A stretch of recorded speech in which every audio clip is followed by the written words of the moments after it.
Over to you Naresh ji. Thank you Neeraj ji. सभी को सादर जय Jinendra. And on behalf of जेनिन वी वेलकम एवरीवन। आप सभी का हमारे 151वां session, correct me Neeraj ji if I am wrong, में स्वागत है, विच इज प्रेस्टिजियस। और जो हमारे आज के स्पीकर हैं वो शायद किसी से भी ऐसा नहीं है कि कोई उनको नहीं जानता है। इज़ वेल नोन और कोर मेंबर भी हैं हमारे, और फाउंडर बहुत अच्छे से सपोर्ट भी करते हैं। और जो परंपरा है हमारी कि हम स्पीकर का भी इंट्रोडक्शन देते हैं, तो आई थिंक जेनिन के इंट्रोडक्शन की किसी को ज़रूरत नहीं है, अगर है तो फिर भी हैंड रेज़ कर सकते हैं। जेनिन जो हमारा फॉर्म हुआ था 3 से 4 साल से हमारा more than that actually it's going on. And about Prashant ji, तो Prashant ji basically is a distinguished business leader, more than 20 years would say in the energy and infrastructure sector। और वो अभी head of corporate center at L&T Larsen Toubro में, जहाँ पर he drive strategic initiatives with 3 businesses of AI, artificial intelligence, cloud and data center, electronic products and systems, and innovation fund. And he also holds the position of vice chairman of JBN, Jain Business Network for the industry vertical। इसके अलावा भी जो L&T के पहले प्रशांत जी के की leadership role में थे with GE Vernova, and he was having the responsibility is basically regional general manager for South Asia. That was included into that. And he led major initiatives in energy transition and decarbonization, and served as managing director and executive director at GE Power India from 2019 to 2024. Mr. Prashant is an MBA graduate from the Europe School of Management and Technology in Berlin, and he has also trained in behavioral science at Yale School of Management, and his leadership has earned his multiple accolades, including Asia Promising Business Leaders and the Global Sustainability Leader Award. He also served as an independent non-executive director at E2E Networks Limited, a public listed entity. He is a founding member of Janin and is associated with the Aram Yoga with and Humor Samaj। अरम yoga मैं भी introduce हुआ अभी recently, and it's amazing. बहुत सारी similarities भी हैं, बहुत सारी बातें भी करनी है। और जो प्रशांत भैया है, इनके बारे में तो जितना बताया जाए उतना कम है। तो हम सीधे टाइम को खराब नहीं करते, प्रशांत भैया के पास चलते हैं, और प्रशांत भैया से ही जो आज का सब्जेक्ट है उसके बारे में प्लस उनका प्रैक्टिकल एक्सपीरियंस प्रशांत भैया से ही सुनते हैं। ओवर टू यू प्रशांत भैया। सभी को जय जिनेन्द्र। और इस जैनिंग के स्वाध्याय ग्रुप में जुड़ने का एक बेनिफिट ये है कि टाइम में बिजी रहने के बावजूद भी मैं आज सबसे ज्यादा ग्रेटफुल इसलिए फील करता हूँ कि हम कोई ना कोई एक शास्त्र चूज करते हैं, और उस शास्त्र का एक एक अध्याय, चैप्टर फिर हम एक दूसरे में डिवाइड करते हैं प्रेजेंट करने के लिए। और इस निमित्त से इस बार आज के 2 चैप्टर जो हैं कर्म सिद्धांत के जैनेन्द्र वर्णी जी के, उनको पढ़ के उनके बारे में मेरी अंडरस्टैंडिंग शेयर करने का मुझे आज सौभाग्य मिला, और उसके लिए मैं काफी ग्रेटफुल हूँ आप सभी के योग सहयोग के लिए, क्योंकि इस प्रेरणा से मैं इस सुंदर शास्त्र को पढ़ पाया। तो I can say that it is a very powerful capsule, और ये छोटी सी कैप्सूल है जो कि बहुत सिंपल तरीके से बहुत कॉम्प्लेक्स टॉपिक को जैनिज्म के एड्रेस करती है। तो पिछले 8-10 दिन से मैंने भी पूरे चैप्टर्स की पढ़ाई करी, और निधि के साथ बैठ करके मैंने इसका स्वाध्याय किया, और साथ में सुशील जी भी हैं कॉल पे, उनसे भी मैंने फोन अ फ्रेंड की तरह कुछ चैप्टर्स में क्लैरिफिकेशन किए ताकि मैं कुछ समझ सकूं इस बारे में। तो मैं अपनी अंडरस्टैंडिंग शेयर करता हूं डिस्कशन के लिए, और उसके बाद जो है हम कमल अंकल से, वाई के अंकल से और बाकी सभी से चर्चा भी करेंगे, और अपने नॉलेज को इस टॉपिक से और आगे बढ़ाएंगे। तो अभी आपको मेरी स्क्रीन अगर दिख पा रही है,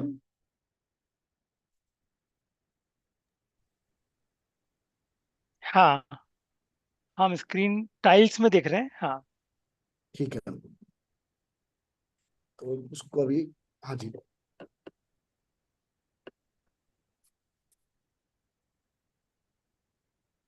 यस, परफेक्ट। पर एक सेकंड ना, फर्स्ट पेज पे मैं,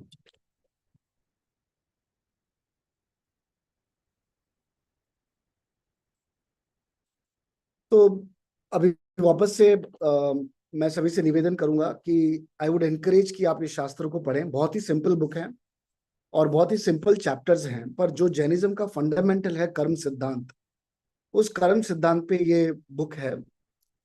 और इस बुक में व्हाट वाज कवर्ड सो फार उसकी मैं समरी शुरू करता हूँ। और ये बहुत ही फाउंडेशनल प्रिंसिपल्स हैं अपने जैन धर्म के, जो कि बहुत ही प्रैक्टिकल और साइंटिफिक है। तो इसका पहला कॉन्सेप्ट इन्होंने बुक में इंट्रोड्यूस किया था, रहस्योपदेष्टा सर्वज्ञ। सर्वज्ञ यानी कि वो हैज अंडरस्टूड एवरीथिंग, और जिन्होंने अपनी इनर स्ट्रेंथ और रिफ्लेक्शन से सत्य को जाना है और संपूर्ण सत्य को जाना है। और जो अनादिकाल से मिजरी एंड पेन, जन्म और मरण का जो साइकिल है, उस साइकिल के ऊपर क्या है, उससे दूर हट करके अनंत सुख का रास्ता क्या है, ये जो बताने वाले हैं वो रहस्योपदेष्टा सर्वज्ञ के बारे में बताया गया है। दूसरा टॉपिक जब आया था वो था वैचित्र्य अहेतुक नहीं। वैचित्र्य इज डाइवर्सिटी। डाइवर्सिटी यानी कि कोई गरीब, कोई अमीर, कोई पावरफुल, कोई कमजोर, कोई सुंदर दिखने वाला पूरे गुण के साथ और कोई तकलीफ में। इस तरह की डाइवर्सिटी संसार में क्यों है? ये बिना पर्पस के नहीं है, ये पर्पस के साथ है। और इस पर्पस को समझने के लिए रीबर्थ समझना जरूरी है और रीबर्थ एस्टैब्लिश करना जरूरी है। और मेरे ख्याल से एक जैनिज्म का फंडामेंटल कॉन्सेप्ट है, जब आत्मा की और स्पिरिट की बड़ी स्ट्रेंथ को समझते हैं, तब रीबर्थ समझ में आता है, तभी जाकर के बहुत सारे कॉन्सेप्ट समझ में आते हैं। तो I think it is very important to challenge and ask कि क्या मुझे रीबर्थ पे बिलीफ है या नहीं, अगर है तो क्यों, और नहीं है तो क्यों नहीं। It is an important topic to address. और वहां पे काफी एग्जाम्पल्स हैं संसार में, जहां पे लाइव केस स्टडीज हैं रीबर्थ के, that there is a life after death and the soul continues to live. और वो सोल के साथ जो कर्म बनते हैं उससे अपनी डाइवर्सिटी अपीयर होती है। ये टॉपिक को इसमें एड्रेस किया गया है। और फिर एस्टेब्लिश किया गया है अगले पैराग्राफ में कि मूल हेतु कर्म, यानी कि द फंडामेंटल जो है, जो भी हमारे साथ हो रहा है इस वर्ल्ड में, उसका फंडामेंटल रीजन कर्म है। तो जो डाइवर्सिटी है, वो डाइवर्सिटी जो है कोई एक ईश्वर कर्तृत्व नहीं है। इस टॉपिक में ये बता रहे हैं कि भगवान जो है वो मैनेजर नहीं है, ही इज नॉट एडमिनिस्टरिंग। आप देखिए, कोई भी कंपनी चलाने के लिए, देश चलाने के लिए मंत्री, यशपाल, पुलिस, चोर, प्रिजन, बहुत बड़ी व्यवस्था चाहिए। पर ये जो है, दुनिया में ऐसा कोई करता हुआ दिखता नहीं है। जो होता है नेचर से होता है, बर्थ नेचर से होता है, डेथ नेचर से होता है। तो this is a very natural process. There is no administration that we can see anybody doing. आप कोई भी संसार के कोई भी कोने में चले जाएं, anything that happens in the nature happens pure naturally. तो therefore it is also establish कि ईश्वर जो है वो उसका कर्तृत्व नहीं है, और उसका निषेध बताया गया है। और मूल हेतु कर्म, कि कर्म जो है eventually that is the one that is responsible. जो भी हमारे साथ होता है उसके लिए हमारे ही कर्म रिस्पॉन्सिबल है और कोई नहीं। उसकी कंप्लीट ओनरशिप जो है वो वापस से हमारी तरफ दी जाती है। तो I think this is a very important and interesting concept to first read, understand and believe for yourself कि what do I believe, why do I believe, and why do I think मेरे साथ जो हो रहा है वो क्यों हो रहा है। I think it's a very important reflection journey जो हमें करनी चाहिए।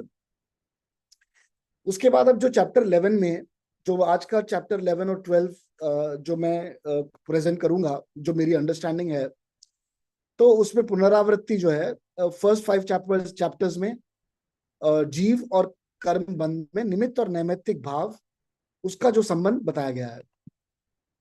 तो निमित्त नैमित्तिक भाव एक दूसरे के साथ कैसे जुड़ते हैं, निमित्त कौन, नैमित्तिक कौन, और वस्तु का स्वभाव, वो इंट्रोड्यूस किया गया। अगले 5 चैप्टर में द्रव्य कर्म और उसके अंदर प्रकृति, स्थिति, अनुभाग और प्रत्येष समझाया गया। अगर कहें तो प्रकृति, स्थिति, अनुभाग और प्रदेश, ये चार बहुत फाउंडेशनल प्रिंसिपल्स हैं कर्म के, कि प्रकृति कितनी होती है, स्थिति क्या होती है, अनुभाग कितना इंटेंसिटी, और प्रदेश उसका विस्तार। तो वो जो है समझाया गया।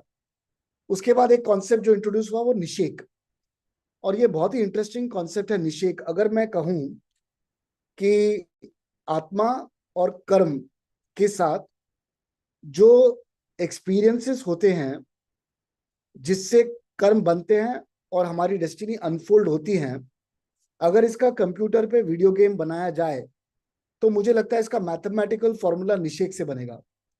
तो निषेक इज अ फंडामेंटल कॉन्सेप्ट कि कर्म बनता है सीक्वेंशियली, कैसे वो प्रेजेंट में या फ्यूचर में अनफोल्ड होगा, उसका कितना पार्ट प्रेजेंट में और कितना फ्यूचर में अनफोल्ड होगा, और कितने सारे कर्म एक टाइम पे बंडल की तरह एस्टैब्लिश होते हैं और अनफोल्ड होते हैं।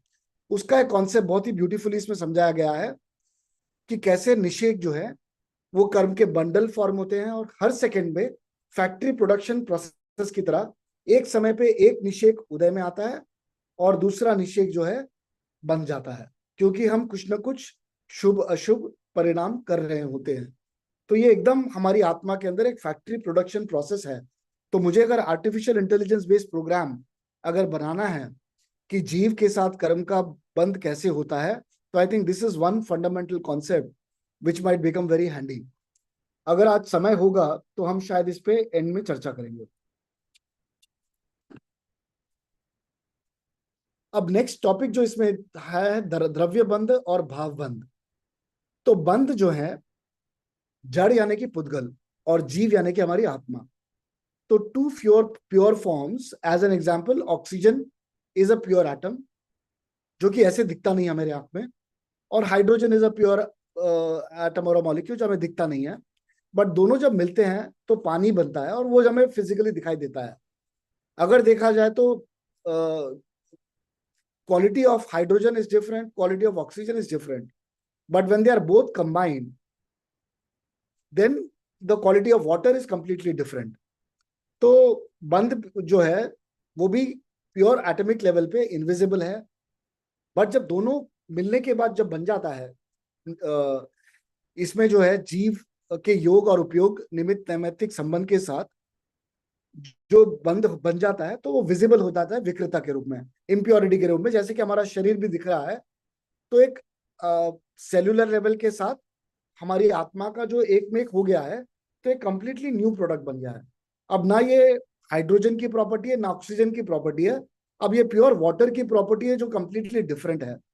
तो इंटरेस्टिंगली अगर देखा जाए तो हाइड्रोजन भी फ्लेमेबल है और ऑक्सीजन भी फ्लेमेबल है इंडिविजुअली, बट दोनों बनने के बाद जब पानी बन जाता है तो पानी एक्चुअली आग बुझाता है, तो उसकी प्रॉपर्टी कंप्लीटली चेंज हो जाती है। एक बहुत ही इंटरेस्टिंग एग्जाम्पल है इसको समझने के लिए कि कैसे दो विचित्र तत्व यानी कि जीव और पुद्गल मिलने के बाद कैसे एकदम से अलग प्रॉपर्टी में आ जाते हैं जो हम खुद पहचान नहीं पाते हैं। बहुत ही इंटरेस्टिंग कॉन्सेप्ट लगा मुझे। अब बंध को जो है भावबंध में एक और टॉपिक बनता है, भावबंध द्रव्य में बंध में। और भावबंध दो तरह का बताया गया है जो कि मुझे बड़ा इंटरेस्टिंग लगा। एक तो भाव का भाव के साथ, अब भाव या भाव का पुद्गल के साथ। अब ये दो तरह से समझाया गया। तो भाव का भाव के साथ कैसे होता है, तो जैसे मान लीजिए कोई गुस्सा कर रहा है तो उसका भाव क्रोध का है और मुझे डर लग रहा है, तो ये जो इंटरेक्शन हो रहा है भाव के साथ, तो ये भाव के interaction I think is an interesting concept to understand कि किसी और के भाव के साथ मेरे भाव का मिलने के बाद मेरे साथ कोई बंध हो सकता है। उसके अलावा भाव का पुद्गल के साथ, तो इसमें जो है इसके एग्जाम्पल भी हैं, जैसे कि अटैचमेंट, जैसे कि हमारे इसमें दो तरह का होता है, या तो चेतन पदार्थ यानी कि लाइव लोगों के साथ बंध, जैसे मेरा भाव है मेरे बच्चों के साथ, काका जी के साथ, तो उन चेतन के साथ मेरे भाव बंद हो रहा है, तो विच इज भाव का चेतन के साथ। या फिर अचेतन के साथ, जैसे कि गाड़ी, बंगला, कार, कुर्सी, तो ये सब जो है मटीरियलिस्टिक टॉपिक के साथ। तो ये अटैचमेंट भाव बंध का पुद्गल के साथ या भाव के साथ, दोनों तरह के साथ, या चेतन के साथ या द्रव्य के साथ, इस तरह से भावबंध होता है। और एक द्रव्य बंध बताया गया है। द्रव्य बंध में पुद्गल का पुद्गल के साथ और पुद्गल का जीव के साथ दो तरह से होता है। पुद्गल यानी कि मैटर में जो है, मैटर का मैटर के साथ it is very physical virtual. हम देख सकते हैं भाई मिट्टी कंक्रीट मिल रही है, या हम दिन भर में खाना बना रहे हैं रोटी के साथ तो आटा पानी सब मिल रहा है, तो पुद्गल का पुद्गल के साथ और पुद्गल का जीव के साथ जो हमारे शरीर के अंदर है। और एक इंटरेस्टिंग कॉन्सेप्ट इस बुक में जो पढ़ने में आया कि जो भी विजिबल पुद्गल हमें दिख रहे हैं संसार में, जो भी विजिबल पुद्गल दिख रहे हैं हमें संसार में, वो कभी ना कभी कोई जीव के शरीर रहे होंगे। ये एक थोड़ा सा बहुत बड़ा कॉन्सेप्ट है कि हम जब शरीर छोड़ देते हैं तो पृथ्वी का ही, वनस्पति का ही, तो it is quite a elaborate concept. और आई वाज क्वाइट इंट्रिग्ड जब मैंने इसको पढ़ा कि किस तरह से निमित्त नैमित्तिक, यानी कि ये पिछली बार भी कवर हुआ था, but it is very interesting कि जो मेरे सामने मेरे निमित्त से ईंट पे ईंट रख के घर बन रहा है, तो वो एक तरह से जब मैं उसमें निवास कर रहा हूं तो मेरे साथ भी उसका एक निमित्त नैमित्तिक संबंध है मेरे घर के साथ, जो कि मटेरियल मैटर का चेतन के साथ निमित्त नैमित्तिक संबंध। तो इसको और डिटेलिंग कर सकते हैं, but it is quite interesting concept to understand कि भावबंध कैसे होता है।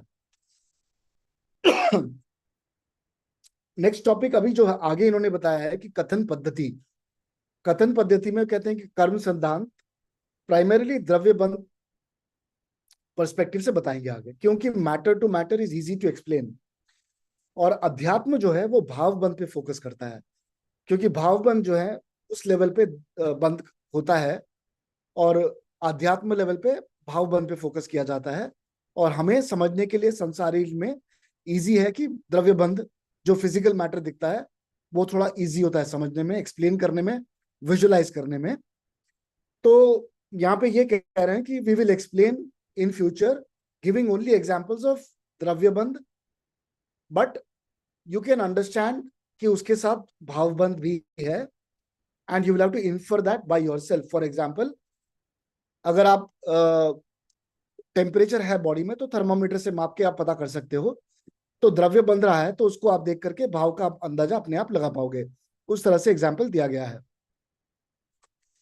और निमित्त जो है it is easy to give example. For example भाव जो है, तो अब जैसे कि एग्जाम्पल आता है कि मिठाई पड़ी है किचन में, हमने देखा उसे, तो अब उसे खाने की इच्छा हो गई।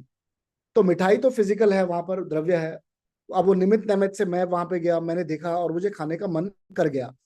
अब उस समय मेरा अगर पुरुषार्थ है और भाव है कि मैंने अपने आप को कंट्रोल कर लिया, तो वो बंद रुक गया।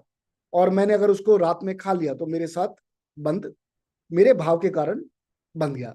तो इस तरह से जो है निमित्त नैमित्तिक संबंध पुद्गल का और जीव का निमित्त नैमित्तिक संबंध समझा जा सकता है। अभी चार विकल्प जो हैं कर्म के, प्रकृति, स्थिति, अनुभाग और प्रदेश। अब वो कह रहे हैं कि कथन पद्धति में आगे हम प्रकृति का ही बात करेंगे और बाकी के आप अपने आप समझ लेना। तो that is what has been covered in this chapter. और कर्म सिद्धांत में 10 करण के बारे में बताया गया है। बंध, कर्म का बंध, उदय, सत्ता या सत्व, उत्कर्षण, अपकर्षण, संक्रमण, उपशम, क्षय, और क्षय उपशम उसमें आता है निधति और निकाचिक। ये जो है आगे एक्सप्लेन होगा, and it will be covered in the future chapters. तो अब कर्म बंध इस चर्चा करो, हम रिकॉर्ड करेंगे, आंसर दे, समझाए मेरे बच्चे की तरह। हम रिकॉर्डिंग। प्रशांत जी आप कंटिन्यू कर, मैंने अनम्यूट कर दिया, किसी का म्यूट हो गया था, अनम्यूट हो गया था। तो इसमें अब बंध के निमित्त के बारे में कवर कर रहे हैं इस पैराग्राफ में। तो ये बहुत ही इंटरेस्टिंग कॉन्सेप्ट है कि बंध का निमित्त कैसे बनता है। योग यानी कि मन वचन काय, और प्रदेश परिस्पंदन यानी कि अपने अंदर मन वचन काय से जो वाइब्रेशंस क्रिएट होती है, और उसके साथ उपयोग, उपयोग यानी कि मेरी फीलिंग्स, यानी कि राग या द्वेष, क्रोध, मान, माया, लोभ, इस तरह के मेरे भाव। तो मन वचन काय के यानी कि उपयोग योग के साथ, जो कि प्रदेश परिस्पंदन के साथ राग आदि भाव के वजह से बंद होता है। ये फंडामेंटल कॉन्सेप्ट बंध का निमित्त जो है बताया जा रहा है। तो योग यानी कि द्रव्यात्मक और उपयोग यानी कि भावात्मक। तो योग यानी कि मन वचन काय, तो they are the physical being of me, मन वचन काय द्रव्यात्मक। और उसका उपयोग जो है वो भावात्मक, यानी कि मेरे भाव जो आ रहे हैं वो उपयोग से। तो कॉम्बिनेशन ऑफ द्रव्य और उपयोग, योग और उपयोग के निमित्त नैमित्तिक संबंध से बंध होता है। तो कर्म के दो विभाग हैं, एक तो द्रव्यात्मक और दूसरा भावात्मक। तो द्रव्यात्मक यानी कि जो फिजिकल बीइंग है कर्म का, उसे कहते हैं प्रदेश, प्रकृति युक्त यानी कि प्रदेश, वो द्रव्यात्मक है।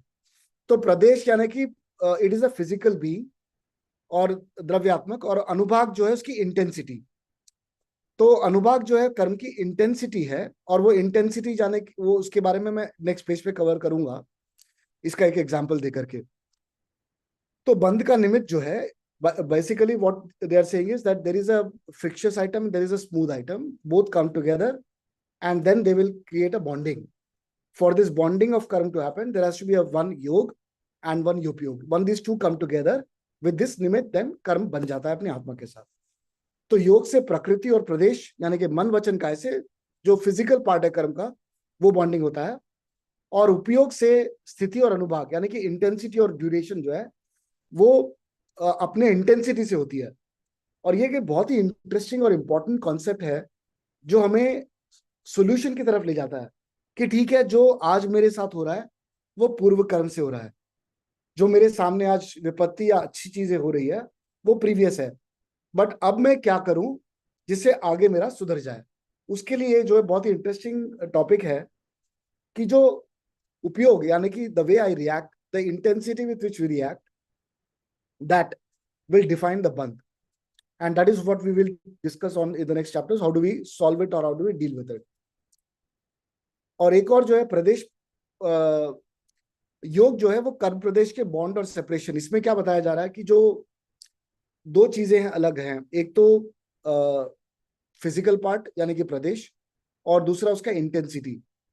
तो फिजिकल पार्ट इज रेस्पॉन्सिबल कि कर्म उदय में जब आएगा फिजिकल मैनिफेस्टेशन के लिए, और जो इंटेंसिटी है that is responsible for that manifestation.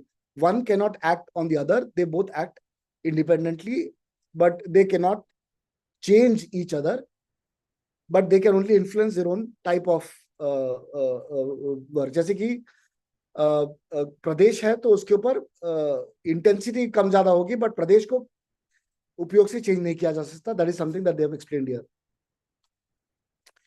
इनके एग्जांपल्स वगैरह के लिए हम एंड में चलेंगे, and then we will refer to our expert committee to give us more simple examples to understand this concept better.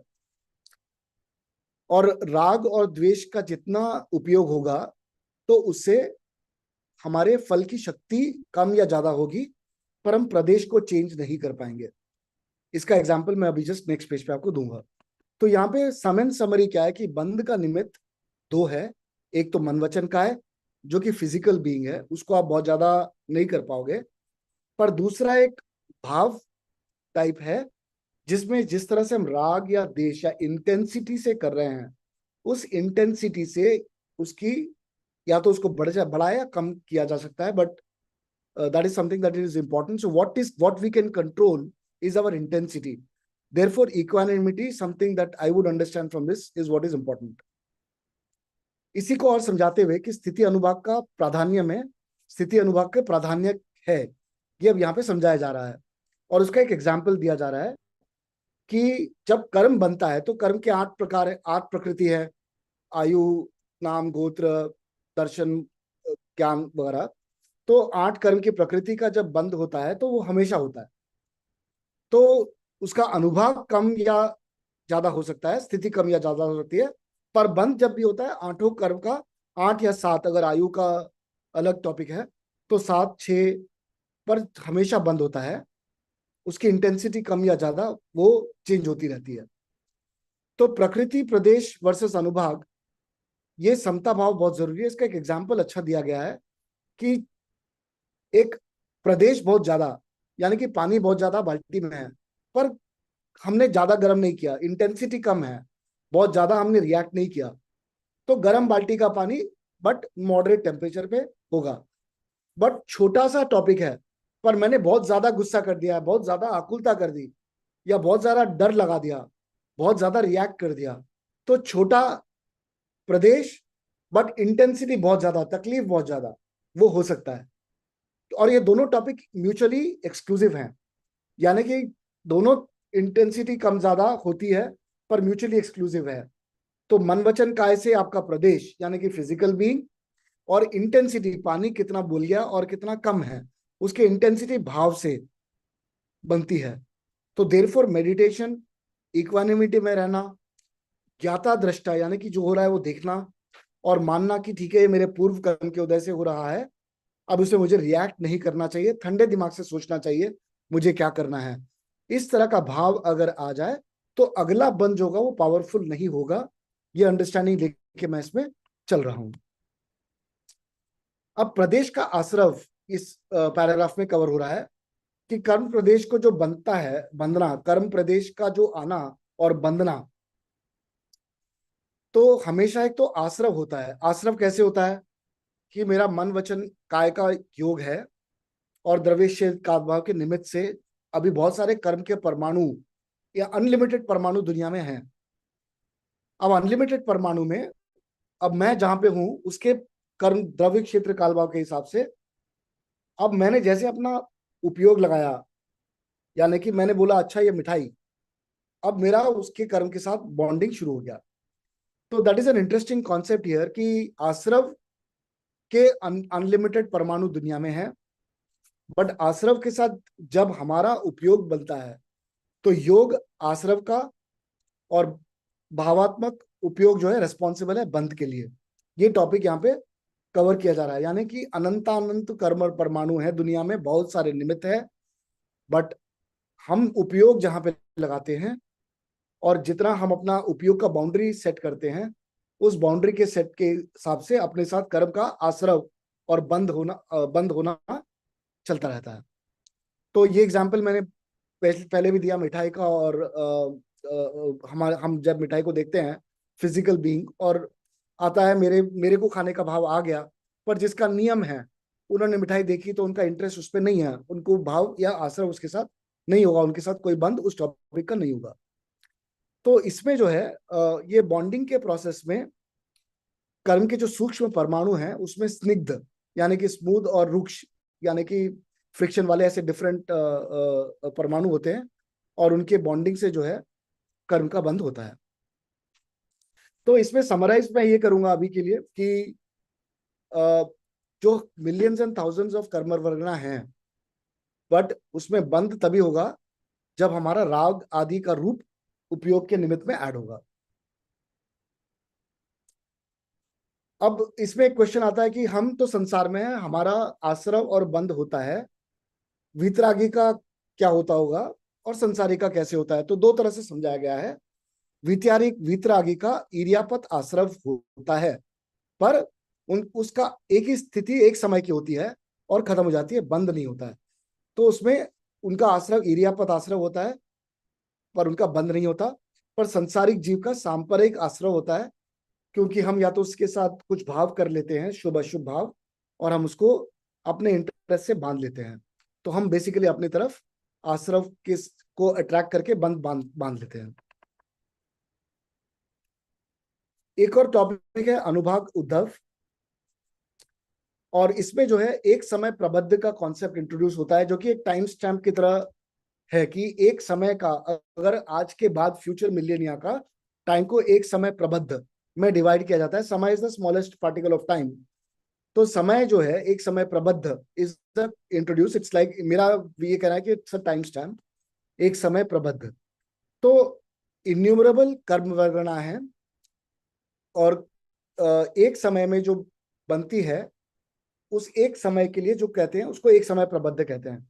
तो there is innumerable karma vargana in the world, but at this exact एक second which is the smallest element of time, मैं उसके साथ जो कर रहा हूं उसको एक समय प्रबद्ध कहेंगे। जीव योग और उपयोग जो है इसमें डाइवर्सिटी होती है, और जैसे कि जीव का जो योग है, यानी कि मन वचन का है हर जीव के साथ, और उसके उपयोग यानी कि उसके भाव कैसे हैं, उसमें बहुत डाइवर्सिटी होती है। उस डाइवर्सिटी के हिसाब से एक ही रूम में अगर 4 लोग हैं तो उनकी जो द्रव्य की जो है द्रव्य यानी कि 8 कर्म के जो प्रकृति है, उसका डिवीजन और intensity can be different and it gets divided for each one of them, and लेकिन होगा एक एक का मेजॉरिटी का बंद। जैसे मान लीजिए मैंने किसी को पढ़ने में रोक दिया, तो ज्ञानावर्णी का मेरा कर्म उस समय बन जाएगा, उसका डोमिनेंट है। उसके अलावा मैंने शायद मायाचारी करी और भी कुछ किया, but because the topic was कि मैंने पढ़ाई में किसी को रोका, तो ज्ञानावर्णी कर्म का डोमिनेंट कर्म का प्रकृति का बंध हो जाएगा उस टाइम पे, एक समय प्रबद्ध में। इस तरह से कर्म का बंध जो है होता है। तो लीडिंग जो अनुभाग प्रकृति है और जो परिणाम है, परिणाम क्या है? शुभ परिणाम, अशुभ परिणाम और शुद्ध परिणाम। तो जब हम जो परिणाम करते हैं, उस परिणाम के बेसिस पे ये जो 8 कर्म प्रकृति है, उसमें से एक प्रकृति का बंध हमारे साथ हो जाता है। तो इसमें जो है एग्जाम्पल्स हैं कि कैसे होता है। तो फॉर एग्जाम्पल, कोई जानवर है, तकलीफ में है, तो हम उसको अगर बचाने के लिए जा रहे हैं, तो वो एक पॉजिटिव फीलिंग है। हमने किसी का पढ़ाई रोकना करने में डिस्टर्ब किया, तो ज्ञानावर्णी हम बोल चुके हैं। मैं किसी को तकलीफ दूं तो असाता वेदनीय का कर्म होगा। तो उस टाइम पे प्रकृति मेन असाता वेदनी की बॉन्ड बन जाएगी। अगर मैं काइंडनेस दिखाऊं तो या तो संयम साता वेदनी का बॉन्ड होगा, विच इज पॉजिटिविटी। तो इस तरह से और एग्जाम्पल दिया गया कि 8 प्रकृति में कौन सी प्रकृति का समय प्रबद्ध में बंद होगा, and that will become the dominating कर्म दैट विल बॉन्ड। होते तो सभी हैं, but that will become the dominated कर्म जो अपने साथ बंधेगा। नेक्स्ट चैप्टर में ये बता रहे हैं कि कर्म बंध और स्थिति उद्भव। तो जो काशायिक परिणाम है, जो हमारे काशायिक परिणाम यानी कि राग और द्वेष, क्रोध, मान, माया, लोभ के साथ जो अनुभाग हैं, उससे स्थिति का बंध होता है। तो स्थिति जो है शुभ या अशुभ होती है, यानी कि हम पुण्य या पाप का बंध करते हैं, तो ये स्थिति है। तो जब स्थिति का बंध होता है, तो या तो पुण्य का बंध या पाप का बंध, पर ये बंध तो होगा। शुभ कर्म करेंगे तो पुण्य का बंध होगा, और अशुभ कर्म करेंगे तो पाप का बंध होगा। दोनों जो बंध होंगे वो अपनी आत्मा के साथ जुड़ेंगे और वो अपने को स्थित करेंगे, यानी कि संसार में स्थित करेंगे। तो अपने लिए आगे भी कोई ना कोई कर्म प्रकृति अपने को स्थित कर रही है संसार में। तो जब वो संसार को स्थित करती है, तो वो बेड़ी तो अपने को पड़ रही है। अगर वो अशुभ है तो आपको दिख रही है सामने कि वो लोहे की बेड़ी होगी। अगर हमने उसको शुभ में बनाया है तो सोने की बेड़ी होगी। बट दोनों संसार में रोक के रखेगी। एक होगी लोहे की बेड़ी, तकलीफ में रखेगी, दूसरी सोने की बेड़ी होगी, पर शायद आपको सिंहासन में रखेगी, आपको लगेगा अच्छा, बट बेसिकली आप फंसे तो संसार में हो। वो सुख जब तक है, उसका टाइम निकल गया तो वापस दुख आ जाएगा, और जब आपको अपना दूसरे जो कर्म टेक ओवर करेंगे और आप इस संसार में इन कर्म के साथ परपेचुअली फंसे रहोगे। तो स्थिति जो है, it will always keep us bonded in this world, पुण्य से या पाप से। ये एक बहुत ही इंटरेस्टिंग कॉन्सेप्ट है। तो इससे हम कैसे बचें, हम क्या करें, how do we react to it? तो इसमें एक इंटरेस्टिंग कॉन्सेप्ट यही बनता है कि इक्वानिमिटी, यानी कि हम ज्ञाता दृष्टा बन के देखें, मूवी की तरह देखें जो हो रहा है उसे, मेडिटेशन करें, इसको डेवलप करें कि जो भी सामने हो रहा हो, मुझे उस पर अपने भाव, रागादिक परिणाम, कषायिक परिणाम नहीं करने हैं। अगर मैं सिंप्लिसिटी ले आऊं अपने कैरेक्टर में, तो then I will be able to restrict and get closer to my heart, understand कि मेरे साथ क्या हो रहा है, मेरे सामने क्या हो रहा है। मेरी कॉन्शियसनेस बढ़ेगी, अवेयरनेस बढ़ेगी, सिचुएशनल अवेयरनेस बढ़ेगी, रिफ्लेक्शन बिहेवियर बढ़ेगा। और कॉर्पोरेट वर्ल्ड में आप चेक करते हो कि कैंडिडेट को लीडरशिप डेवलपमेंट में जो ले जाते हैं, situational awareness, emotional intelligence, empathy, ये सारी इक्वल एम्पैथी है, ये सारी क्वालिटीज इंपॉर्टेंट है। तो मुझे लगता है कि जब ये क्वालिटीज अगर आप डेवलप करते हो, तो प्रोफेशनली भी आप गेन करते हो, संसार में भी आपका रेस्पेक्ट बढ़ता है कि यार अच्छा आदमी है, इस पे भरोसा किया जा सकता है, मैं इसके ऊपर ट्रस्ट कर सकता हूँ। तो लोग आप पे ट्रस्ट भी करेंगे, पर्सनली आपकी लाइफ भी बेटर होगी। और दूसरी तरफ कर्म बंध का जो इंटेंसिटी है वो कम होता जाएगा धीरे धीरे, and this will lead to a good future life. तो मेरे हिसाब से in these two chapters this was for me the main conclusion that I came for, but I am sure आप अभी अपना अपना कंक्लूजन ढूंढोगे और बनाओगे। I would only encourage, I am sharing my understanding today of these two chapters and what I have read in the last 10 days of this ग्रंथ। But Jinendra वर्णी जी का एक कर्म सिद्धांत आई वुड डेफिनेटली रिकमेंड कि आपको पढ़ना चाहिए। नेक्स्ट इसमें टॉपिक उन्होंने कवर किया जो बहुत ही फैसिनेटिंग टॉपिक है, वाईके जैन अंकल के साथ इस पे मेरी काफी पहले डिस्कशंस हुई थी कि मेरी अगली आयु, यानी कि मेरी अगली, जब हम आयु कर्म कहते हैं तो यहाँ पे आयु इज नॉट एज, बट आयु नहीं है, अगली गति कौन सी होगी। आज मैं मनुष्य गति में हूं, अब मैं अगले जन्म में कौन सी गति बांध रहा हूं। तो ये बहुत ही इंटरेस्टिंग क्वेश्चन है, ये कैसे बनता है। तो नॉर्मली इसका एग्जाम्पल दिया गया है कि लाइफ में 8 चांसेस आते हैं टोटल। तो अगर 99 ईयर्स है तो 66 ईयर्स में फर्स्ट चांस आएगा। अगर 66 पे नहीं आया तो 66 से 99 का 33% जो बचा है उस टाइम पॉइंट पे अगेन आएगा। अगर उस टाइम पे आपका बंद नहीं हुआ आयु कर्म का तो it will go to the next 2/3 point of time, ऐसे 8 बार होगा। और वो 8 बार अगर नहीं बंधा तो लास्ट में मरण के टाइम पे आपकी अगली गति का बंद होता है। अब ये टॉपिक पे पहले हमारी बहुत चर्चा हुई थी कि मेरी अगली गति कौन सी होगी, ये कब डिसाइड होता है। ये इन पॉइंट्स में से कोई भी पॉइंट्स पे डिसाइड हो सकता है। तो दूसरा क्वेश्चन था कि भाई why 8 points, why 9 points, why can't be fixed. वो इसीलिए फिक्स नहीं होता है कि आदमी अपने एवरेज बिहेवियर को चीट ना करे। यानी कि मान लीजिए मैं 65 ईयर्स तक रोज मस्ती करता रहा, पर सिर्फ 66 ईयर एक साल में अच्छा रहा और 67 ईयर से मस्ती करता रहा, तो मेरी एवरेज बिहेवियर इज बैड। तो लाइफ में when we are not behaving in our normal behaviour, मेरी नॉर्मल नेचर से मैं बिहेव नहीं कर रहा हूं, तो उस टाइम पे 66 ईयर पे वो बंद नहीं होगा, वो स्किप कर देगा कि यार ये मंदिर में बैठा है, रोज तो मस्ती करता है, आज बाई चांस बंद का टाइम था, मंदिर में बैठा है, पर ये एवरेज बिहेवियर नहीं है, वो बंद नहीं होगा। It will skip again, it will go to the next time which is 2/3 left of the time, यानी कि अप्रोक्सीमेटली 88 ईयर्स की एज पे आपको वापस चांस मिलेगा। उस टाइम के बाद वापस 2/3 टाइम, उस टाइम पे अगर एवरेज बिहेवियर नहीं है तो नहीं होगा, और लास्ट में मरने के टाइम पे होगा। इसीलिए मरने के टाइम के परिणाम सबसे ज्यादा इंपॉर्टेंट है। उसके 2 रीजन हैं।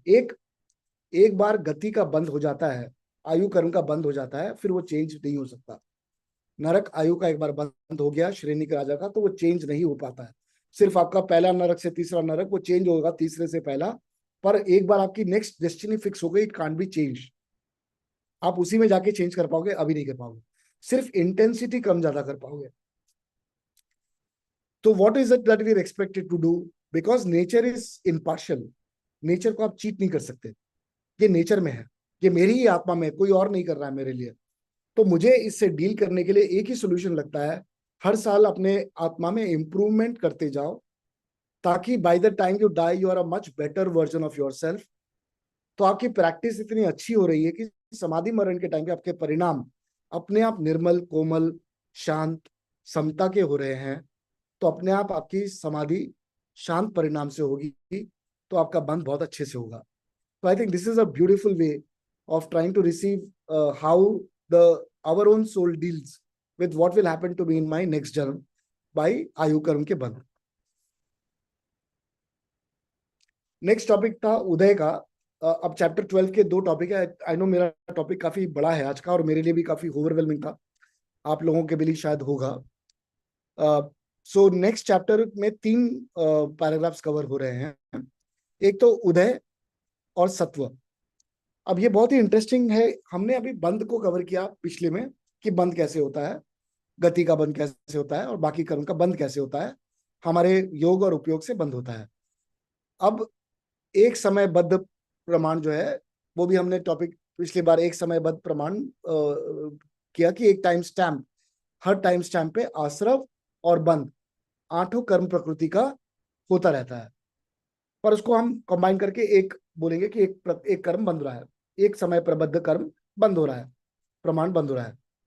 तो जब बंद होता है और उदय भी होता है, उसी टाइम पे उदय भी होता है, एक समय बंद पे प्रमाण उदय भी होता है।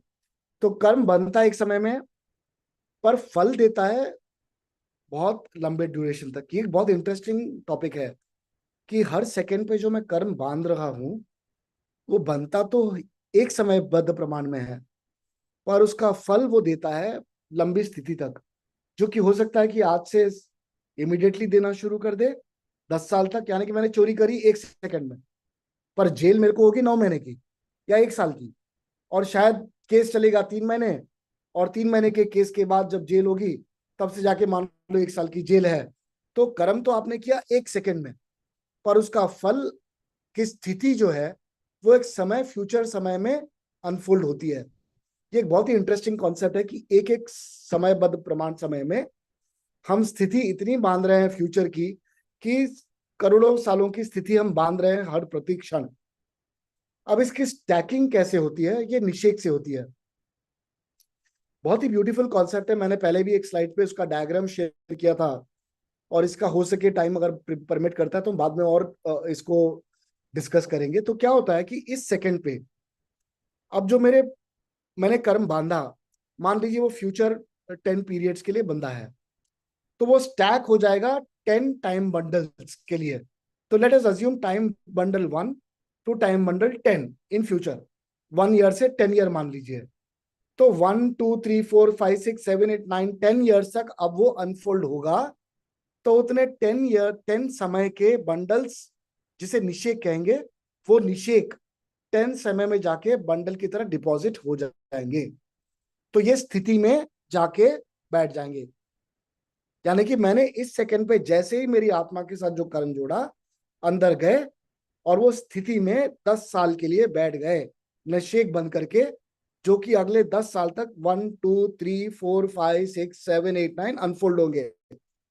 अब सेकेंड ईयर में, यानी कि सेकेंड समय पे मैंने और कुछ कर्म बांधा, अब उसका मान लीजिए और 10 ईयर्स का है।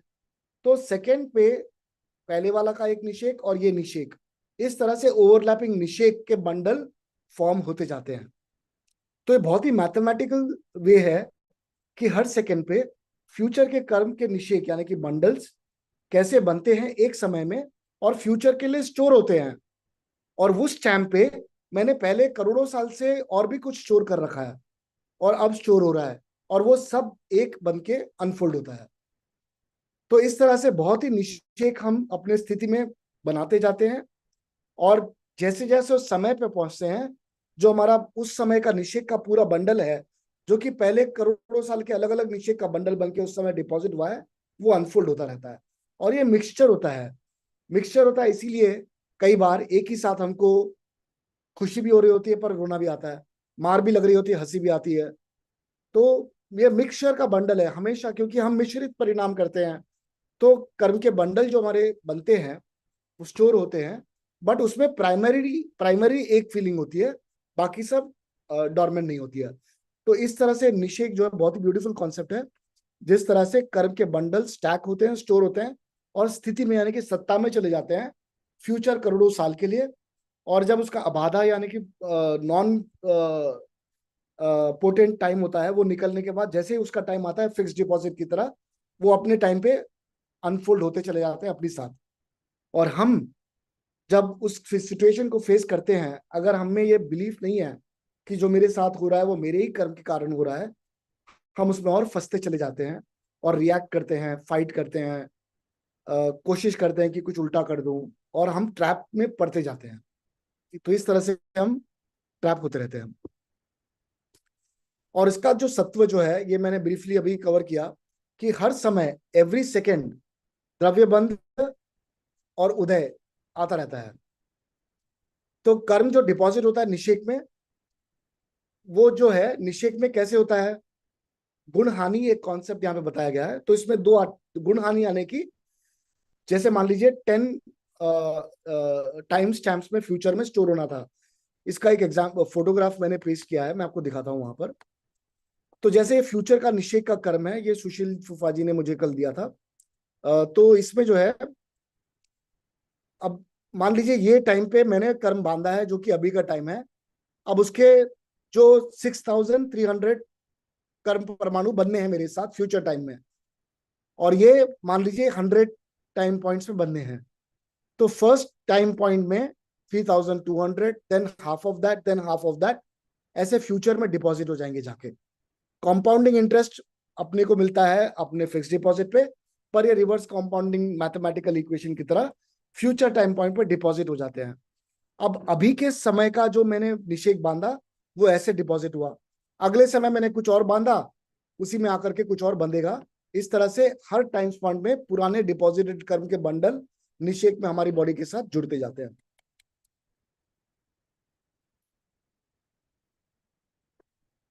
तो अब कर्म की सत्ता जो हमारे साथ है, वो पूरे जो बंडल हमारे आत्मा के साथ जुड़े हुए हैं वो हमारी आत्मा में, कहीं और नहीं है, और वो उदय में नहीं आए हैं, बट आएंगे जरूर फ्यूचर में।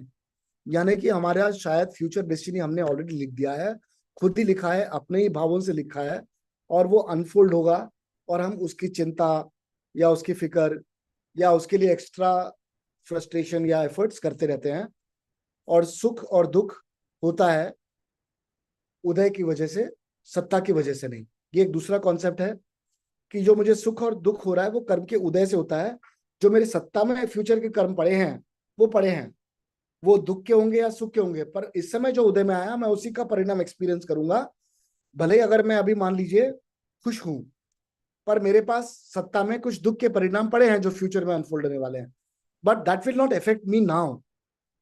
तो मुझे नहीं पता मेरे साथ और क्या स्टोर्ड है, पर अभी जो मेरे साथ हो रहा है वो मेरे उदय के कारण हो रहा है इस समय पे। पर जो मेरे सत्ता में फ्यूचर के जो कर्म मेरे साथ चिपके हुए हैं, that will not impact my present experience. That is another concept that has been introduced here.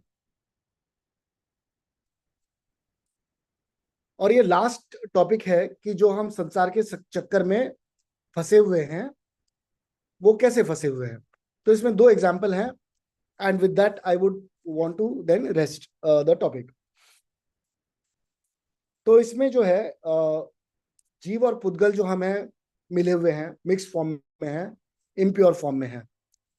तो अब जो हम कुछ ना कुछ और नया बॉन्ड करते भी रहते हैं। अब नया बॉन्ड करते हैं तो जैसे आम के पेड़ है, कच्चे सत्ता में पड़े हैं सारे, अब एक एक आम जैसे पकता जाता है वैसे वो सत्ता में आते रहते हैं। तो कर्म जो है उसका बंद होता है, बंद होने के बाद उदय में आते हैं, और फिर हम जब उदय में आते हैं तो उसके साथ शुभ उपयोग या अशुद्ध उपयोग या शुभ उपयोग करते, शुभ या अशुभ करते हैं। शुद्ध तो हम नहीं कर पाते हैं, दीक्षा लेने के बाद, वितराग परिणाम होने के बाद ही कर पाते हैं हम, या तो शुभ या अशुभ परिणाम के साथ तो बंद करके सत्ता करते रहते हैं। तो उदय, बंद और सत्वा, इन तीनों के कॉम्बिनेशन से संसार का चक्कर चलता ही रहता है।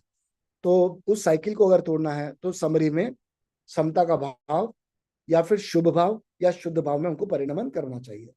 So with that, I would like to conclude and say that what we can control is the reaction. What I would recommend is samta and meditation as what we should always imbibe in our being. So with that, thank you, Jai Jinendra. Thank you Prashant ji. बहुत अच्छे से आपने एक बहुत practical जो हम सबके साथ चल रहा होता है उसको एक्सप्लेन किया, कर्मबंध सिद्धांत, और इतना अच्छे से इतने छोटे समय में बताया, इसके लिए आप बधाई के पात्र हैं। I would like to congratulate. I would like to request Swati, are you there to handle the questions, और should I request Neeraj ji? Swati ji? हाँ जी भैया, हाँ जी मैं हूँ। प्लीज हाँ, आप आगे ले लीजिए, मुझे निकलना है, ट्रेवल करना है। Thank you so much Swati. बिल्कुल, थैंक यू नरेश जी। हाँ जी, अब मैं रिक्वेस्ट करूंगी हमारे जसवाल अंकल, वाईके अंकल से अपना पर्सपेक्टिव दें, and then we can take the conversation ahead. Jaswal uncle.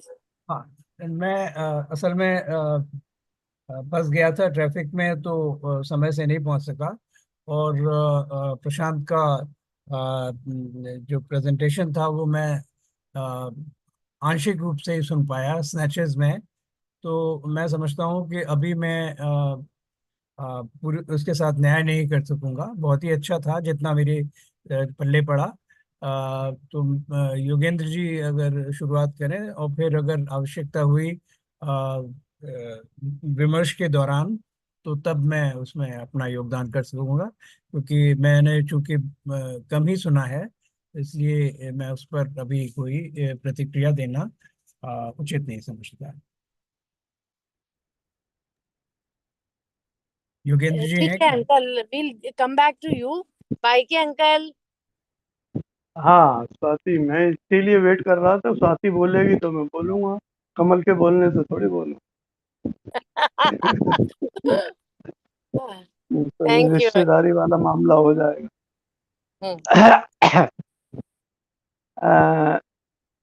इसकी क्वालिटी के बारे में तो अपन कुछ यही कह सकते हैं कि जो अच्छी चीजें होती हैं बड़ी मुश्किल से मिलती हैं, इसीलिए कमल ने बहुत मिस किया और मैंने 10 मिनट मिस किया। और जितना भी मैंने तो मेजोरिटी सुना, बहुत ही अच्छा लगा। खास तौर से वो हाइड्रोजन ऑक्सीजन वाला एग्जाम्पल मैंने अपनी साइट के लिए फेयर करने के लिए भी नोट किया है कि दोनों इन्फ्लेमेबल हैं, लेकिन पानी उसको बुझाता है, अग्नि को, और सबके करेक्ट अलग अलग हैं। वो विजिबल नहीं है और ये विजिबल है। ये वाला जो एग्जाम्पल दिया बहुत ही सुंदर। एक इसमें पॉइंट आता है प्रदेश के बारे में। ये थोड़ा कंफ्यूजिंग है कि प्रदेश बंद क्या माने। प्रदेश तो नॉर्मली अपन एक क्षेत्र की इकाई मानते हैं, तो क्षेत्र की इकाई थोड़ी बनती है। तो आज महाराज जी से भी इस पे चर्चा हुई, उन्होंने यही बोला, क्योंकि देखो इन्होंने द्रव्यात्मक बोला है, तो ये नंबर ऑफ द कर्म वर्गणाएं हैं, इसलिए इसको द्रव्यात्मक कहा है और प्रदेश बंद कहा। प्रशांत, मैं अगर सही सुन पाया तो तुमने शायद ये बोला मनवचन काय को कंट्रोल नहीं कर सकते। मेरे ख्याल से मनवचन काय को कंट्रोल करना इजी है राग देश को कंट्रोल करने के कंपैरिजन में। प्रशांत, मैं सही समझा? हाँ नहीं, वो मेरे, हाँ आपने सही कहा। मैंने कहा कि फिजिकल मैटर जो है मन वचन काय से, जो I think you are right, वो it was wrong usage of words. या दूसरा, विश्व सोप चय, इन्होंने वर्णी जी ने भी यूज किया है वो वर्ड, पिछले सेशन में भी कमल भाई ने इसको मेंशन किया था। हर प्रदेश पे अनंत कर्म वर्गणाएं लाइन उम्मीदवार की तरह खड़ी रहती हैं, और जैसे ही हमने रागदेश किया वो आत्मा से चिपक जाती हैं, कहीं बाहर से और नहीं आती। ये वाला कंसेप्ट पिछली बार विश्व इन्होंने भी इस वाले चैप्टर में भी इसका मेंशन किया। एक और इसमें कंसेप्ट अपन देखें, जैसे प्रशांत ने एग्जांपल दिया ज्ञानावरण का। ज्ञानावरण मैंने कर्म बांधा, लेकिन उसका डिस्ट्रीब्यूशन तो सब में होगा, 7 में या 8 में। तो ये डिस्ट्रीब्यूशन में क्या क्राइटेरिया रहेगा? क्योंकि मुख्य मेरा काम था ज्ञानावरण, तो जो अनुभाग होगा मैक्सिमम अनुभाग ज्ञानावरण में जाएगा और बाकी में हल्का हल्का अनुभाग।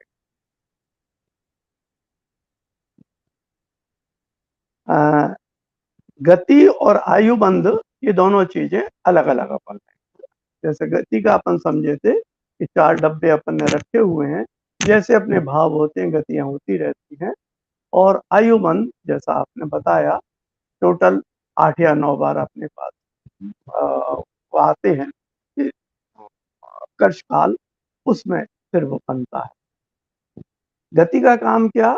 यहाँ से ले जाना अगली गति में, और वहां मुझे फील कराना कि मैं मनुष्य गति में हूं। ये 2 काम गति के रहते हैं। तो आयु कर्म का गति बंद भी करना और उतनी देर उसे होल्ड करना।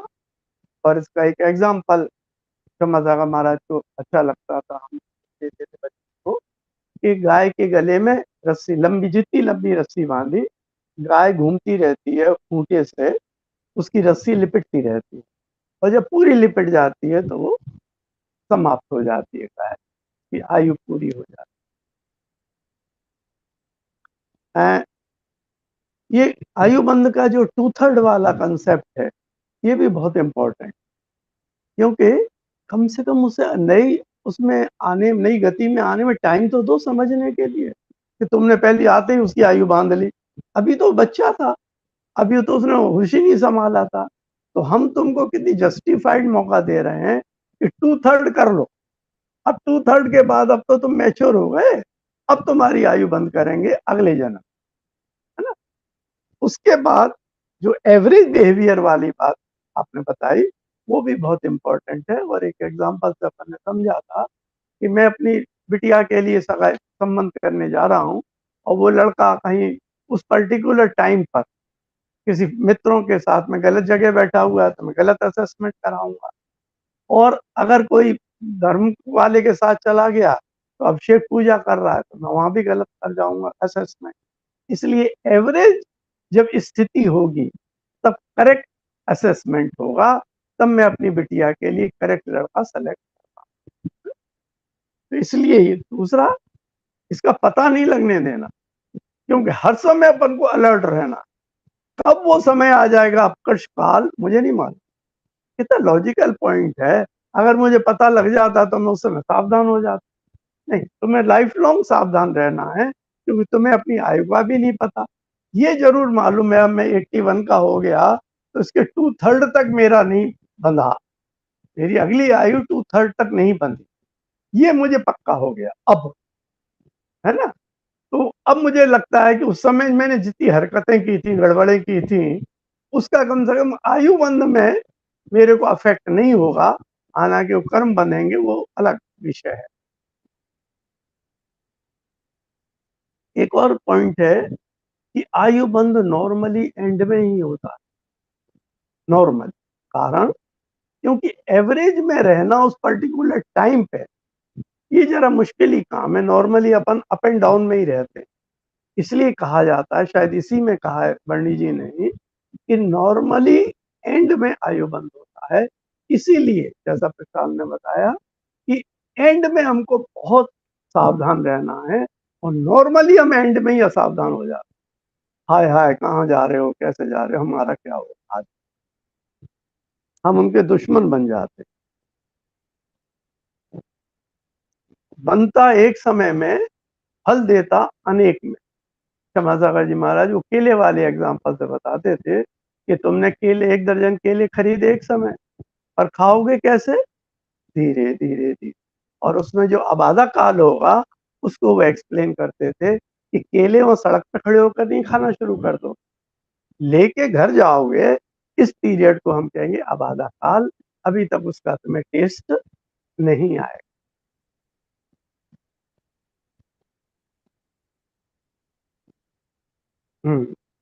निषेक का जो बताया प्रशांत भाई ने, 1 से 10 का एग्जाम्पल देके, ऐसे ही अपन साता और असाता के बारे में सोचे। हर समय असाता भी हमारा उदय में चल रही है और साता भी होता है। तो नेट रिजल्ट क्या होगा, जो भी प्रोमिनेंट होगा उसका अफेक्ट होगा, बाकी का अफेक्ट नहीं होगा हमारे ऊपर। नेट अफेक्ट क्या होगा, जैसे 10 लोगों से मुझे रुपए लेने हैं और 20 लोगों को मुझे रुपए देने हैं, तो मैं देनदार हो जाऊंगा, लेनदार नहीं। हालांकि लेनदार भी हूं। नेट रिजल्ट इसमें देखा जाए।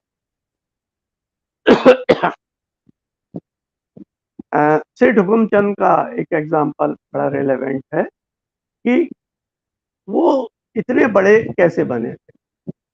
तो वो कॉटन का वो करते थे, व्यापार करते थे, और कॉटन में शुरू में 10 बोरे खरीदते जब सीजन आता। तो कहते सेठ जी 10, बोले हाँ 10, और 10 लेके वो 10 दिन तक वेट करते। अगर रेट बढ़ गए तो 10,000 बोरे लेंगे, और रेट घट गए तो अगले 10 या 20 दिन तक कुछ डीलिंग नहीं करेंगे। मंदिर में जाके पुरस्कार करेंगे कि जो पाप का उदय था, जिसकी वजह से रेट लॉस में गए, वो मेरे न्यूट्रलाइज। ये हमारे जीवन के लिए बहुत उपयोगी चीज है कि जब हमारे माइनस जा रहा है, हमारे ऊपर आपदा आ रही है, तो हमारा पुरुषार्थ क्या, जैसा प्रशांत ने कहा, उस समय हाथ पैर नहीं पटकना, उस समय शांत पड़े रहना। जैसे बाढ़ में क्षमासागर जी महाराज क्या करते थे, तुम्हारा पुरुषार्थ क्या है, सिर्फ डूबो नहीं, इतना अपने को रखो, हाथ पैर मत पटकना, हाथ पैर पटके तो किनारे पे तो आ नहीं पाओगे, और जब तुम्हारी शक्ति होगी किनारे पे आने की टाइम होगा, जब वेग कम हो जाएगा, तब तुम्हारे अंदर शक्ति बचेगी। इसलिए जब भी हमारे ऊपर आपदाएं आए, हमको ये करना चाहिए, शांत रहें, समता भाव से धर्म ध्यान बढ़ाएं, वही असली पुरुषार्थ। अब टॉपिक के अलावा दो चीज, एक तो आजकल स्वामी सागर जी महाराज यहाँ आए हुए हैं, और उनके मैं भेजता भी रहता हूँ आप लोगों को, साइट पे भी डालता हूँ। बहुत ही प्रभावित किया क्षमा सागर जी महाराज के बाद, अगर किसी ने मुझे प्रभावित किया है तो स्वामी सागर जी। आप लोगों को कभी टाइम मिले करिएगा। हमारा मंदिर बिल्कुल लीक करने लगा था, क्रैक्स डेवलप हो गए थे, तो उसे हम लोगों ने भी उतार रहे हैं, और उसकी जगह बड़ा और पाषाण का मंदिर बना रहे हैं, जिसके करीब 20 करोड़ का एस्टिमेशन। तो मेरा ड्यूटी बनती है आप लोगों से भी अपील करने की, जिसका भी मंदिर में कुछ भी देने का मन बने तो अपने भाव पर। लास्ट आइटम, क्योंकि बात हो रही है बंद और सत्ता की और उदय की, इसके ऊपर साइट पर एक चार्ट मैंने तैयार किया है, कलरफुल 3 कलर से इनको रिप्रेजेंट किया है, और उसे आप देखेंगे तो काफी यूजफुल चीजें हैं। 148 कर्म प्रकृतियां किस गुण स्थान में उनकी कर्म विच्युत बंध विच्युति होती है, और उदय विच्युति होती है या सत्य विच्युति होती है, तो आप लोग देखेंगे बड़ी इंटरेस्टिंग वो है, और उसको काफी चेक भी किया गया है विज्ञानमती माता जी के बुक से, और लगभग वो करेक्ट है। आप उसे देखेंगे तो वही। जय जिनेन्द्र। जय जिनेन्द्र। बहुत बहुत धन्यवाद अंकल। बहुत ही ज्ञानवर्धक आपका भी विवेचन रहा। मैं सभी से रिक्वेस्ट करूंगी, किसी के भी कोई क्वेश्चंस हो। कमल अंकल, कुछ आप ऐड करना चाहेंगे before I get to the questions? हाँ, मैं जो अभी इंटरवेंशन हुआ योगेंद्र जी का, और उससे पहले अंतिम भाग जो था प्रशांत का, उसके आधार पर मैं ये कहूँगा कि मेरी जो अंडरस्टैंडिंग है इसकी निषेध की रचना की, वो थोड़ी सी डिफरेंट है। जो मैं समझता हूँ कि जो सबसे मौजू यानी एप्ट एनालॉजी होगी, वो ईंट के चट्टों की होगी। स्टैक की बात भी की थी ना प्रशांत ने, तो ईंट के चट्टे हैं लेकिन स्टैगर्ड हैं, क्योंकि वो अलग अलग समय प्रबद्ध हैं। तो हर एक समय में एक समय प्रबद्ध बना है ना। तो अब उनकी स्थिति अलग अलग हो सकती है, पर जो जब वो उदय में आने का क्रम शुरू होगा उनमें से, उनके निषेकों का, तो वो फिर उसमें वही स्टैगरिंग होगी। तो जो सबसे पहले पहले समय में उन्होंने एक उदाहरण भी दिया है वाणी जी ने इसका, कि मान लीजिए कि मैं बिल्कुल एकदम कर्म से शून्य हूँ। ऐसा नहीं होगा संसारी जीव का किसी का, लेकिन समझाने के लिए उन्होंने कहा है कि मेरा कोई कर्म नहीं है। तो पहले, अब जो पहला समय आया उसमें मैंने एक समय प्रबद्ध बनाया, कर्म बंधे। दूसरे दूसरे समय में बना तो वो एक पीछे चल रहा है, उससे एक समय पीछे चल रहा है।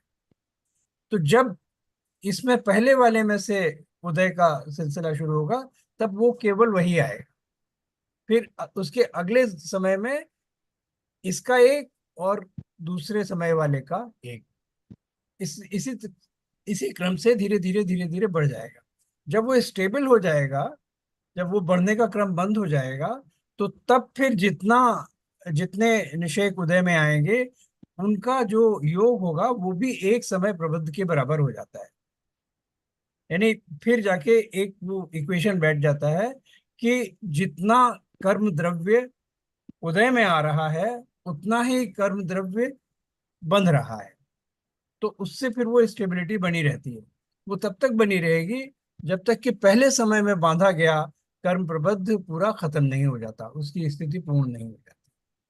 और जो ये बात कही गई थी कि किस तरह से मिश्रित रस हमें मिलता है जब फलदान होता है, तो उसमें ये है कि एक समय में जो उदय में आ रहे हैं निषेध अलग अलग समय प्रबंधों के, वो अलग अलग समय में बंधे हुए हैं, अलग अलग समयों में बंधे हुए हैं, और अलग अलग अनुभाग के अलग अलग प्रकृति के वो निषेध हैं।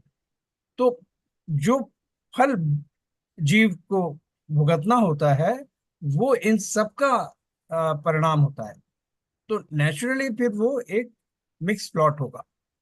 जैसे कि कहा, बहुत अच्छा एक उदाहरण दिया कि हंसी भी आ रही है और रोना भी आ रहा है, तो यानी वो भी उदय में आ रहा है, वो भी उदय में आ रहा है, लेकिन डोमिनेट क्या करेगा? डोमिनेट वो करेंगे निषेध जिनका अनुभाग सबसे अधिक है, इंटेंसिटी जिसकी सबसे अधिक है, फल देने की शक्ति सबसे अधिक है। तो ये है इसमें कि आप इमेजिन कीजिए कि स्टैक्स लगे हुए हैं, लेकिन वो स्टैगरिंग है, और वो स्टैगरिंग तब तक चलती है जब तक कि एक लाइन से आप उनको यूं काट न दें, जब तक कि सब वो बराबर नहीं आ गए, फिर सब एक साथ चलेंगे। फिर उसके बाद जब वो होराइजन आ जाएगा, तब फिर उसमें से एक एक करके वो हटते चले जाएंगे। लेकिन चूंकि ये अनादिकाल से प्रक्रिया चल रही है, तो ये चलता रहेगा उसमें, और जितनी जितनी एक एक की स्थिति है, वो स्थिति में वो फल देने का क्रम चलता रहता है। तो ऐसा नहीं है कि एक बार में वो देखिए खत्म हो गया, क्योंकि अलग एक एक समय के निषेध एक एक समय में उदय में आते रहते हैं। तो it's a Kamal ji, very इसमें sophisticated and very intricate concept that one has to grasp. कमल जी, इसमें स्टैगरिंग की कॉन्सेप्ट समझ में नहीं आई। नहीं, ऐसा है ना कि आगे अगर मान लीजिए कि अभी कुछ नहीं है, कोई कर्म नहीं है, तो आज अभी आपने जो कर्म बांधा, इस क्षण में इस समय में जो कर्म प्रबद्ध बना, तो वो जब उदय में आएगा, मान लीजिए कि सब एक साथ, यानी स्थिति के बराबर आ जाती है, उसको आप इक्वेट कर लीजिए, तो दूसरे समय में जो बना है, उसमें अभी वो मेच्योर होने वाली स्टेज नहीं आई।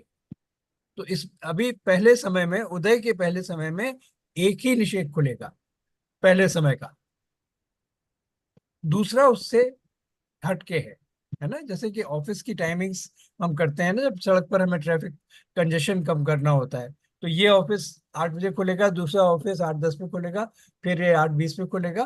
तो इस तरह की स्टैगरिंग हमने कर दी, जैसे एक साथ सब लोग सड़क पर ना आए, उनको बच्चों को जो छोड़ने ये स्कूल ऑफिस गोअर्स के लिए एक साथ सब लोग ना आए। तो इस तरह की स्टैगरिंग इनमें ऑटोमेटिकली प्रति समय में जितना कर्म द्रव्य बन रहा है, वो प्रबंध में एक आ रहा है। हाँ, तो मतलब इसमें यहाँ से पे हर एक स्टैगरिंग समय का का मतलब सीक्वेंशियल हुआ। सीक्वेंशियल है, लेकिन वो सीक्वेंस उनके उदय में आने में भी बना रहेगा, क्योंकि बंधने में जो सीक्वेंस है, वो सीक्वेंस उदय की स्थिति में भी आएगा। इस हिसाब से स्टैगरिंग कह रहा हूँ कि ठीक। ये एक समय प्रबंध ये है, तो दूसरे समय का जो होगा वो ये होगा। इस तरह से ऐसे ऐसे चलता चला जाएगा। अंकल, मेरी एक जिज्ञासा है। जो ये बात हो रही है, अगर मैं एक इस तरह से अज्यूम करूं कि मेरे को साता और असाता दोनों कर्मों का उदय एक साथ हो रहा है, सुख भी होना है और दुखी भी होना है, और एक अजम्पशन ले लेते हैं अपनी चर्चा के लिए कि मान लो मुझे 100 इंटेंसिटी का सुख मिलना है और 80 इंटेंसिटी का दुख मिलना है, दोनों साइमल्टेनियसली मिलने हैं, तो क्या मुझे 20 इंटेंसिटी का सुख मिलेगा और 0 इंटेंसिटी का दुख मिलेगा, या फिर मुझे साथ साथ में 80 इंटेंसिटी का दुख भी मिलता रहेगा और 100 इंटेंसिटी का सुख भी मिलता रहेगा? नहीं, इसको एक ऐसे उदाहरण से मैं समझाने का प्रयास कर सकता हूँ, जो कि हम सब लोग अनुभव करते हैं, खास करके जो हम लोग उम्र दराज लोग जो हैं, है ना, तो उनके भांति भांति के कष्ट हैं, है ना। एक इस उम्र तक आते आते कंधा भी पिराता है, सर्वाइकल की भी प्रॉब्लम घुटने है, भी दर्द करते पेट हैं। में भी कुछ डाइजेशन की भी प्रॉब्लम है, ऐसे ही सब ये रोगों का पिटारा है पूरा। तो किसी में फायदा है, किसी में ज्यादा एग्रीवेशन है, तो उसके लिए साता है, एक एक के लिए असाता है। या और भी और तमाम चीजें होती हैं।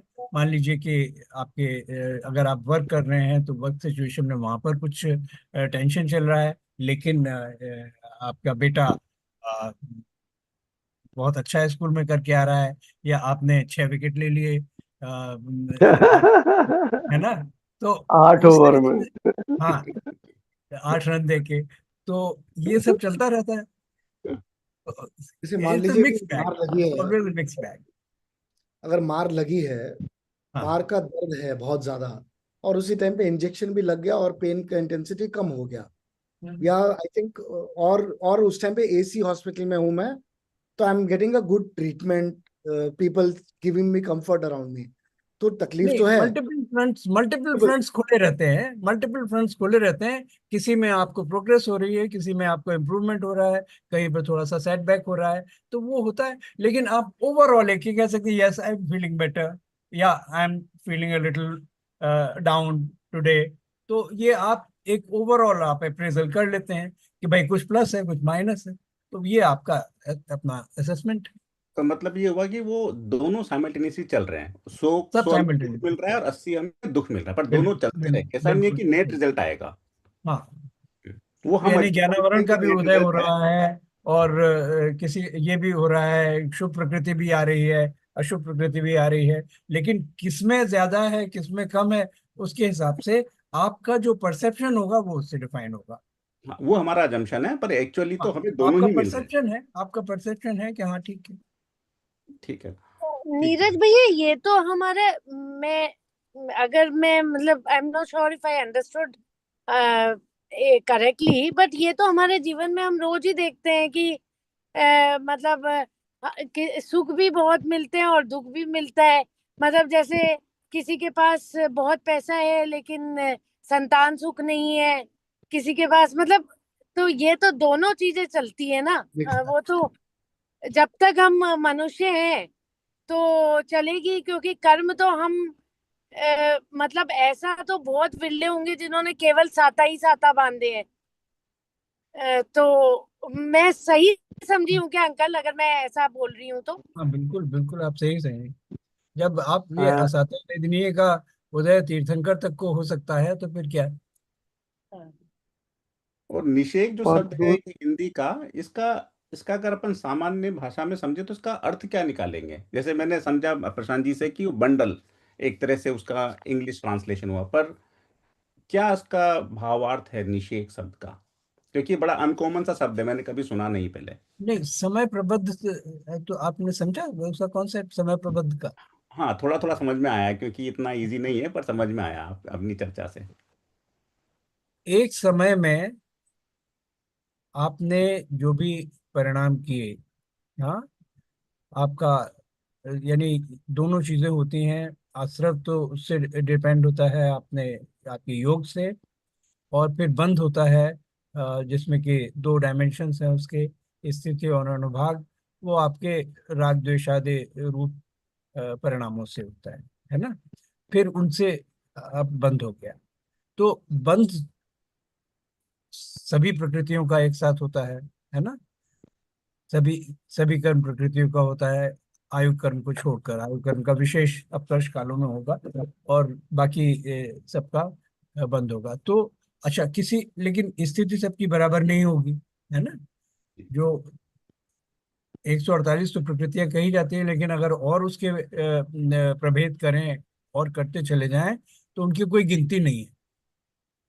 ये तो ब्रॉड कैटेगरीज हैं, 8 बहुत ब्रॉड, एकदम ब्रॉडेस्ट स्ट्रोक, और फिर उसके 148 हो जाते हैं।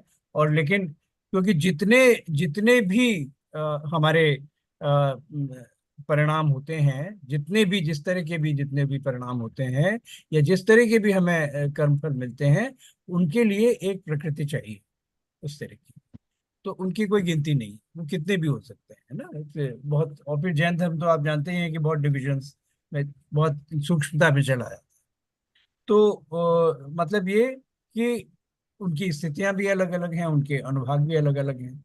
और आप देखेंगे कि जैसे मोहनीय कर्म है, तो वो तो फिर कितने कोड़ा कोड़ी सागर तक का बन सकता है ना। तो इसमें भी एक ये होता है कि जो जितना अशुभ है, उतना ही अधिक उसकी स्थिति भी होती है। जो शुभ होते हैं उनकी स्थिति कम होती है, ये भी एक सिद्धांत है। तो इतने जब सब, अब वो उनका जो अरेंजमेंट है वो होता है, वो उनकी स्थिति कितनी है उसके अनुसार। तो वो फिर, ओवर टाइम। हाँ, तो वो स्थिति के अनुसार उसमें ऑटोमेटिक एक इस तरह का मैकेनिज्म है कि एक समय प्रबंध में जितने भी कर्म द्रव्य बंधा, जितना भी कर्म द्रव्य बंधा, वो प्रकृतियों में बट गया और स्थिति के अनुसार वो अरेंज हो गया। फ्यूचर में और वो एक एक समय की स्थिति के अनुसार वो स्टैक बन गया है, और वो एक एक समय में खुलेगा, एक एक समय में वो उदय में आता रहेगा, जब तक स्थिति है उसकी तब तक, है ना। तो यानी बाधा तो एक समय में, एक समय इतनी छोटी इकाई है टाइम की कि जिसको आप इमेजिन भी नहीं कर सकते, तो उसमें बंधा। लेकिन आप उसकी स्थिति की अगर उसका आकलन करें तो वो भी आपकी समझ के परे है। ये आप सागर को कहते क्या है, सागरोपम क्या है कि एक महासागर का आप स्पेस इमेजिन करें, उतना बड़ा गड्ढा है और उसको रोम से, नवजात शिशु के रोम से आप उसको भरें, तो वो एक सागर रोपम हुआ, है ना। तो यानी यू कांट इमेजिन। और फिर कोड़ा कोड़ी, यानी 1 करोड़ मल्टीप्लाइड बाई 1 करोड़, वो एक कोड़ा कोड़ी हुआ, और उसमें भी जाकर 70 कोड़ा कोड़ी। तो you can't imagine, you can't put a number to it, you will run out of space in this world if you were to put a grain of sand for each year, तब भी नहीं पूरा हो पाएगा। तो पर वो समय प्रबंध जो बन गया वो इतना ऊंचा स्टैक उसका है, और एक एक समय में, एक एक समय में, एक एक समय में वो उदय आएगा। उसके अगले समय में जो बंधा है वो उसके बगल में खड़ा हुआ है, इसका पहला आया तो उसके पास कुछ नहीं है देने के लिए, जब इसका दूसरा आया तो उसका पहला आ जाएगा, है ना। तो इस तरह से स्टैगरिंग जो मैं कह रहा था ना, वो ये this is the kind of staggering. जो तीसरा समय प्रबद्ध है वो दो दो बार कुछ नहीं कंट्रीब्यूट करेगा, तीसरे समय में वो भी एक दे देगा, सो ऑन एंड सो। तो जब वो पूरा एक यानी क्रॉस सेक्शन एक ऐसा आ गया कि जिसमें सारे समय प्रबद्ध फल दे रहे हैं, तो वो जितना द्रव्य उस समय उदय में आकर फिर वो निर्जरा को प्राप्त होगा, वो उसको अगर आप कलेक्ट करने कहीं, तो वो एक समय प्रबंध का द्रव्य होता है। अच्छा। एक समय प्रबंध का स्टैक बना हुआ है, और फिर जब आप उसको ऐसे काटेंगे तो उससे भी एक समय प्रबंध बन जाएगा। चल it's a very beautiful concept.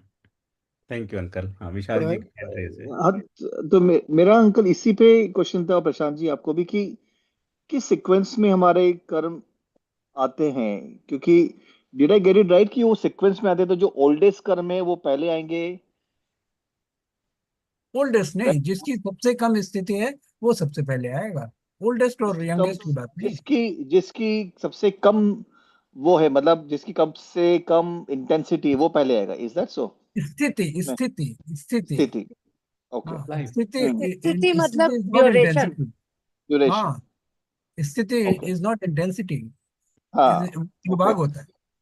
हाँ हाँ हाँ। तो अभी जो कर्म आ रहे हैं हमारे जीवन में, वो इस ऑफ कोर्स इस जीवन के भी आ रहे हैं, पुराने भी आ रहे हैं, अकॉर्डिंग टू द अगेन जो इसे आपने एक्सप्लेन किया, राइट? तो वी, भाई तो हमें आपका ज्यादा, आपका आपका- आपकी उम्र तो 50s में होगी, बहुत होगी तो 40s में होगी, 50s में होगी। लेकिन आपने कर्म तो बांधे हैं सागरों में। हाँ इसलिए जब हाँ। जब से आप घूम रहे हैं, इस परिभ्रमण कर रहे हैं, तब के बांधे कर्म हैं। तो सारे के सारे अपना अपना कंट्रीब्यूशन कर रहे हैं उदय में, तो हम्म सबका हम्म कंट्रीब्यूशन है ना। जो हम्म असंख्यात हम्म या अनंत समय प्रबद्ध हैं, वो सब हम्म फल दे रहे हैं। कुछ हम्म, इस जीवन में बांधे हैं और अधिकांश पूर्व भवों में बांधे हैं। continue। हम्म मेरे कुछ प्रश्न हैं। एक तो नया पॉइंट मैंने नोट किया जो कि इस पुस्तक में कहीं मिला नहीं मुझे।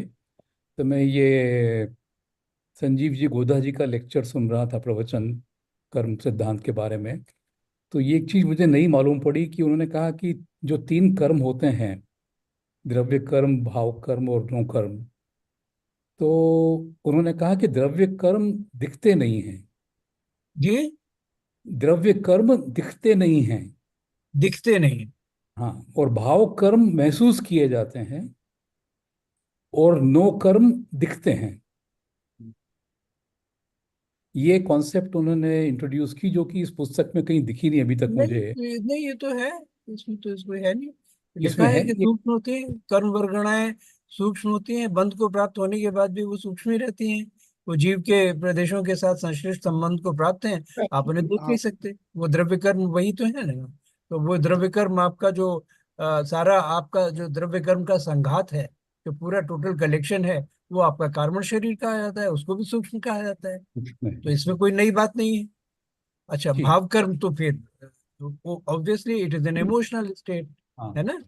तो जो भी आपके दृष्ट जगत के साथ भावात्मक संबंध जो बनता है, उनके प्रति आपका जो कर्तृत्व, स्वामित्व, भोक्तृत्व का भाव होता है, वो भाव कर्म है। और वो दूसरे के भाव के साथ भी हो सकता है, जैसे कि भाव कर्म दूसरे के भावों से भी बनते हैं। जैसे आपने किसी को बहुत क्रोध में देखा और आपको भय हो गया, या आपको भी क्रोध आ गया, तो वो फिर आप देख रहे हैं कि भाव कर्म से भाव कर्म बन रहे हैं। और दूसरा है कि किसी का आपने बहुत विनयशील स्वभाव देखा और उसके प्रति आपका अनुराग, प्रशस्त राग आपका हुआ, तो वो भी भाव कर्म है ना। यानी भाव कर्म से भी भाव कर्म बनते हैं। और जो दृष्ट जगत है, उससे तो हमें सबको मालूम है कि हमें अपनी परिग्रह के प्रति आसक्ति होती है, हमें अपने कुटुंब के प्रति आसक्ति होती है। तो ये सब बाह्य पदार्थ हैं और दृष्ट हैं, और उनसे हम उनमें हम इमोशनल इन्वॉल्वमेंट हमारा होता है। तो हाँ, वो सब। उन्होंने मतलब बड़ी सिंप्लीफाइड तरीके से अच्छा, समझाया। नो कर्म तो शरीर को कहते ही हैं कि हाँ। आहारक वर्गणाओं से ये नो कर्म रूप परिणमन होता है। और जितने भी शरीर हैं, सूक्ष्म और बादर सारे, वो उसी से बनते हैं। नहीं, नो कर्म तो सिर्फ शरीर तो नहीं है। उन्होंने कहा कि जो जितनी भी दूसरी वस्तुएं जो दिखती हैं हमको, सब नो कर्म है। तो वो शरीर ही तो है ना। वो तो अभी प्रशांत ने भी बताया था कि जितना भी हमें दिखता है, वो या तो जीव है या जीव था। हाँ, उस कॉन्सेप्ट से तो ठीक है। उस शरीर ही तो है ना। तो ठीक है। जब जीव के जाने के बाद भी जो बचता है, वो शरीर ही तो होता है।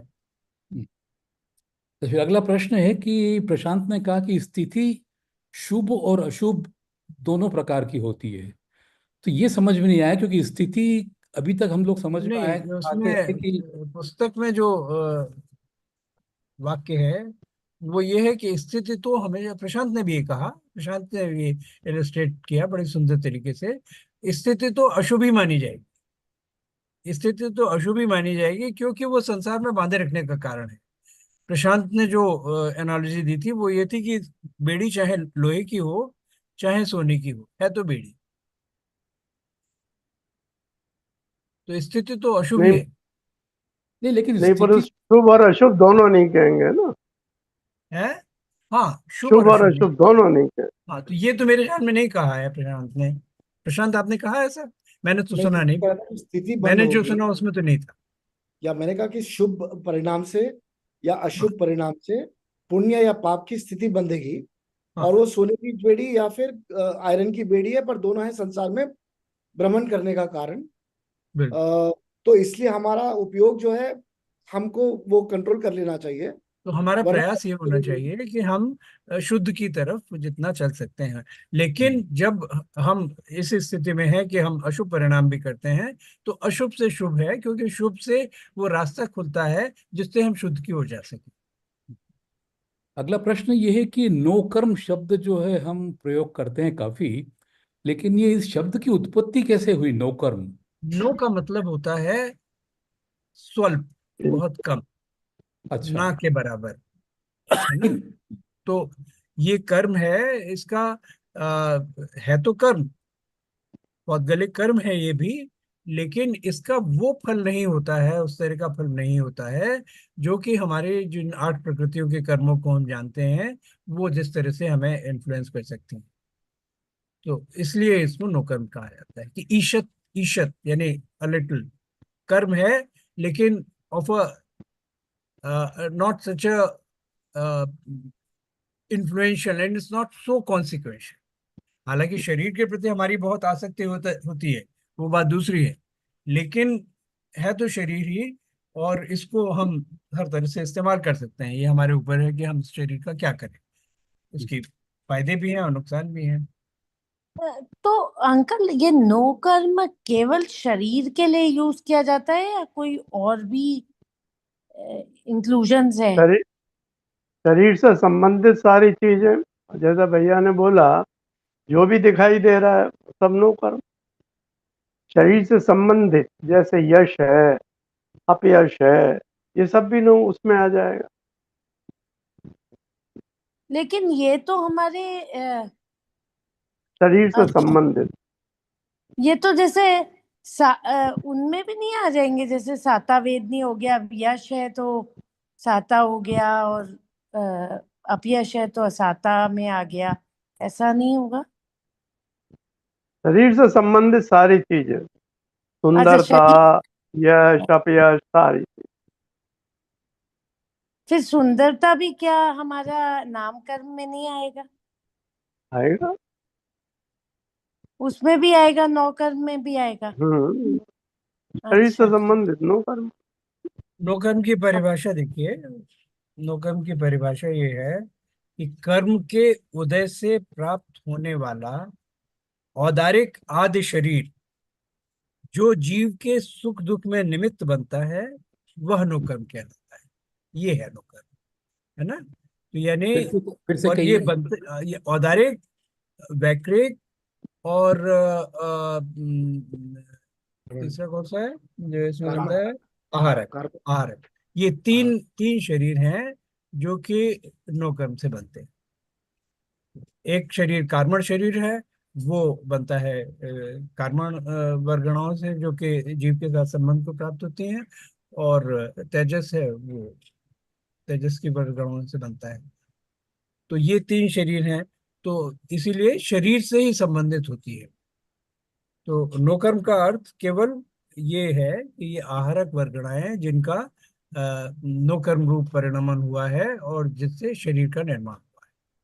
3 प्रकार के शरीरों में वो इस्तेमाल होती लेकिन है। अंकल, जस्ट एक ऐसे ही वो डाउट है कि मतलब आप कह रहे हैं जैसे जो बहुत इनसिग्निफिकेंट कर्म है, ये तो शरीर से संबंधित अगर नो कर्म है तो ये तो बहुत सिग्निफिकेंट नहीं हो गया? मतलब हमारा नहीं, शरीर। लेकिन उसके उसके साथ जो होता है, उस शरीर के साथ जो होता है, वो तो उन कर्मों से होता है ना, 8 प्रकृतियों के जो कर्म है। इस हाँ, शरीर के साथ जो भी कुछ हो रहा है, हाँ, हाँ, तो हाँ। वो तो ये है। तो इसे तो आप ये सिर्फ ये समझिए कि ये नो कर्म जो है, ये this is influencing the process of formation of your body. But what is happening to this body, जैसे कि आपने कहा था कि शरीर हम्म। की जो गठन है, शरीर का जो सौंदर्य है, शरीर की जो कुरूपता है, वो सब आपके नाम कर्म से तय वो होती सब। है ना। तो हाँ, ये है, ये अर्थ है। हाँ, तो इसी इसी तरह से कषाय और नो कषाय, आप ये समझिए ना, इसी को नो का हाँ। सिग्निफिकेंस से आप समझ सकते हैं कि ब्रॉड कैटेगरीज जो हैं, जिनसे कि हमारे सारे हम अपने पूरे बिहेवियर को हम समझ सकते हैं कि हमारे पैशंस जो हमें इसमें जगत में फंसा के रखते हैं, वो क्या है आपके क्रोध, मान, मोह, और क्रोध, मान, माया और लोभ, है ना, ये हैं। लेकिन वो देखिए आप, जो नो, जिनको हम कह रहे हैं नो कषाय, यानी they are not as impactful as these. But लेकिन आप देखेंगे कि ऑपोजिट सेक्स के प्रति जो अट्रैक्शन है, या सेम सेक्स के प्रति भी जो अट्रैक्शन है, यानी सेंसरी सेंसुअल जो है, वो वो नो कर्म में रखा गया है। 3 प्रकार के वेद जो हैं वो नो उसमें। कषाय, हाँ, नो कषाय। हाँ सॉरी, तो वो 9 कषायों में रखे गए। और इसी तरह से रति अरति है ना, चीजों में एवर्जन और ये सारी चीजें अरति में आती हैं। तो वो यानी these are also very significant factors in determining our behavior, but they are not as significant as the passions of anger and greed and stuff. तो वो 4 जो है वो हायर कैटेगरी के हैं, और ये जो 9 है ये लोअर कैटेगरी। एक प्रश्न योगेंद्र जी से है। अच्छा Swati, you finish your point. नहीं अंकल पूछिए। हाँ योगेंद्र जी से एक पॉइंट है, ये आयु और गति के बारे में थोड़ा कंफ्यूजन है कि हम जब कह रहे हैं कि 2/3 स्टेज पे जाके आयु बनती है, तो उस समय गति बनती है या उस टाइम मृत्यु हो जाती है? गति तो भैया हर समय बनती है, पहले भी बनती है, बाद में भी बनती है, उस समय भी बनती है। लेकिन जिस समय आयु बंद होती है, जिस गति में भी जाना होता उस समय गति बंद और आयु बंद एक सा होता। और एक दफे आयु बंद हो गया, उसके बाद जो गति बंद होगा वो वही होगा जिसकी आयु आपने बांधी।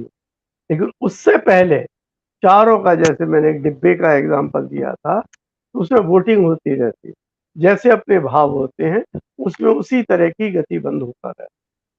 लेकिन आयु बंद के टाइम गति और आयु बंद एक सी होगी, और एक दफे आयु बंधने के बाद फिर गति बंद भी वही हुआ। जैसे मैंने देव आयु बांधी, तो अब मुझे देव वाली ही गति बनेगी, ना उनवा इस पर्टिकुलर जीवन। मतलब मृत्यु 2/3 पे हो सकती है? मृत्यु कभी भी हो सकती है, 2/3 से पहले भी हो सकती है। अकाल मरण जो होता है वो तो गर्भ में आए पता ही नहीं लगा और मृत्यु हो गई, वो तो कभी भी हो सकता है। ये 2/3 वाला जो कंसेप्ट है, ये अगले जन्म के लिए आयु बांधने वाला है, इस जन्म से कोई लेना देना। 2/3 of what? 2/3 of current 2/3 of जितनी आयु बंधी हुई जो है। मैं पिछली जो लेकर आया था, जैसे मैं पिछले जन्म से 81 लेके आया, उसका 2/3 पिछले जन्म का जो मैं अब भोग रहा हूं, या तो पिछले जन्म का कहो या वर्तमान में जो मैं भोग रहा हूं, उसका 2/3। मतलब मृत्यु जो है पिछले जन्म की जो आयु है उससे कम में हो सकती है? नहीं बिल्कुल। जो पहले जो आप बांध के लाए हैं उस आयु से कम में हो सकती है। जैसे मैं 81 ईयर्स की लेके आया, तो मैं 80 पे जा सकता हूँ या 8 साल पे जा सकता हूँ। मेरे ख्याल से 99 वाला एग्जांपल इजी है। उसी को तो अकाल मृत्यु कहते हैं। हाँ 99 प्रशांत क्या कह रहे हैं? 99 का एग्जांपल इजी है कि मैं 99 ईयर्स की आयु बंद करके लेके आया इस जन्म में। अब नहीं 99 से वो 81 इज बेटर। 81 वाला काफी आगे तक जाता है, वो बहुत आगे तक काफी लंबा जा सकता है। 81 का पहला हुआ जाके 54, और फिर दूसरा हुआ 54 के बाद फिर आपके 27 बचे, फिर 72, फिर 72 के बाद 9 बचे, फिर 78, फिर उसके बाद 3 बचे, फिर 80, फिर उसके बाद 80 ईयर्स एंड 8 मंथ्स। तो इस तरह से इसमें बहुत सारे बन जाते हैं। 99 या इतने नहीं बनेंगे। अब वैसे क्या होता है, आप इसको अगर मैथमेटिकली देखें तो 3 की पावर्स हैं ये सीधे सीधे। तो उसमें पहला जो है अपकर्ष काल, जब आपकी जो भी बंधी हुई आय है उसका 1/3 रह गया, बंधी हुई आय का 1/3 रह गया, 1/3। दूसरा अपकर्ष काल जब 1/9 बचा। तीसरा अपकर्ष काल जब 1/27, फिर 1/81, 1/243, 1/729, 1/2187, 1/6561। इसमें 8 अपकर्ष काल हो गए। और फिर अंतर मुहूर्त बचा जो मृत्यु से पहले का, उसमें कुछ मिनट पहले भी हो सकता है, 43 मिनट पहले भी हो सकता है, 47 मिनट पहले भी हो सकता है, 47 मिनट और असंख्य समय भी हो सकता है। तो वो कुछ भी हो सकता है, या एक समय पहले भी हो सकता है, कभी भी हो सकता है। यानी अंतर मुहूर्त का केस जो में voltage 99 है वैलिड है less than प्रशांत के 48। केस में। हाँ जी। प्रशांत के केस में 99 वैलिड है क्योंकि वो समता भाव और मेडिटेशन दोनों है उसके पास। हम लोग हम 81 इसलिए कह रहे हैं कि अभी उसमें थोड़ा सा ही समय बाकी है।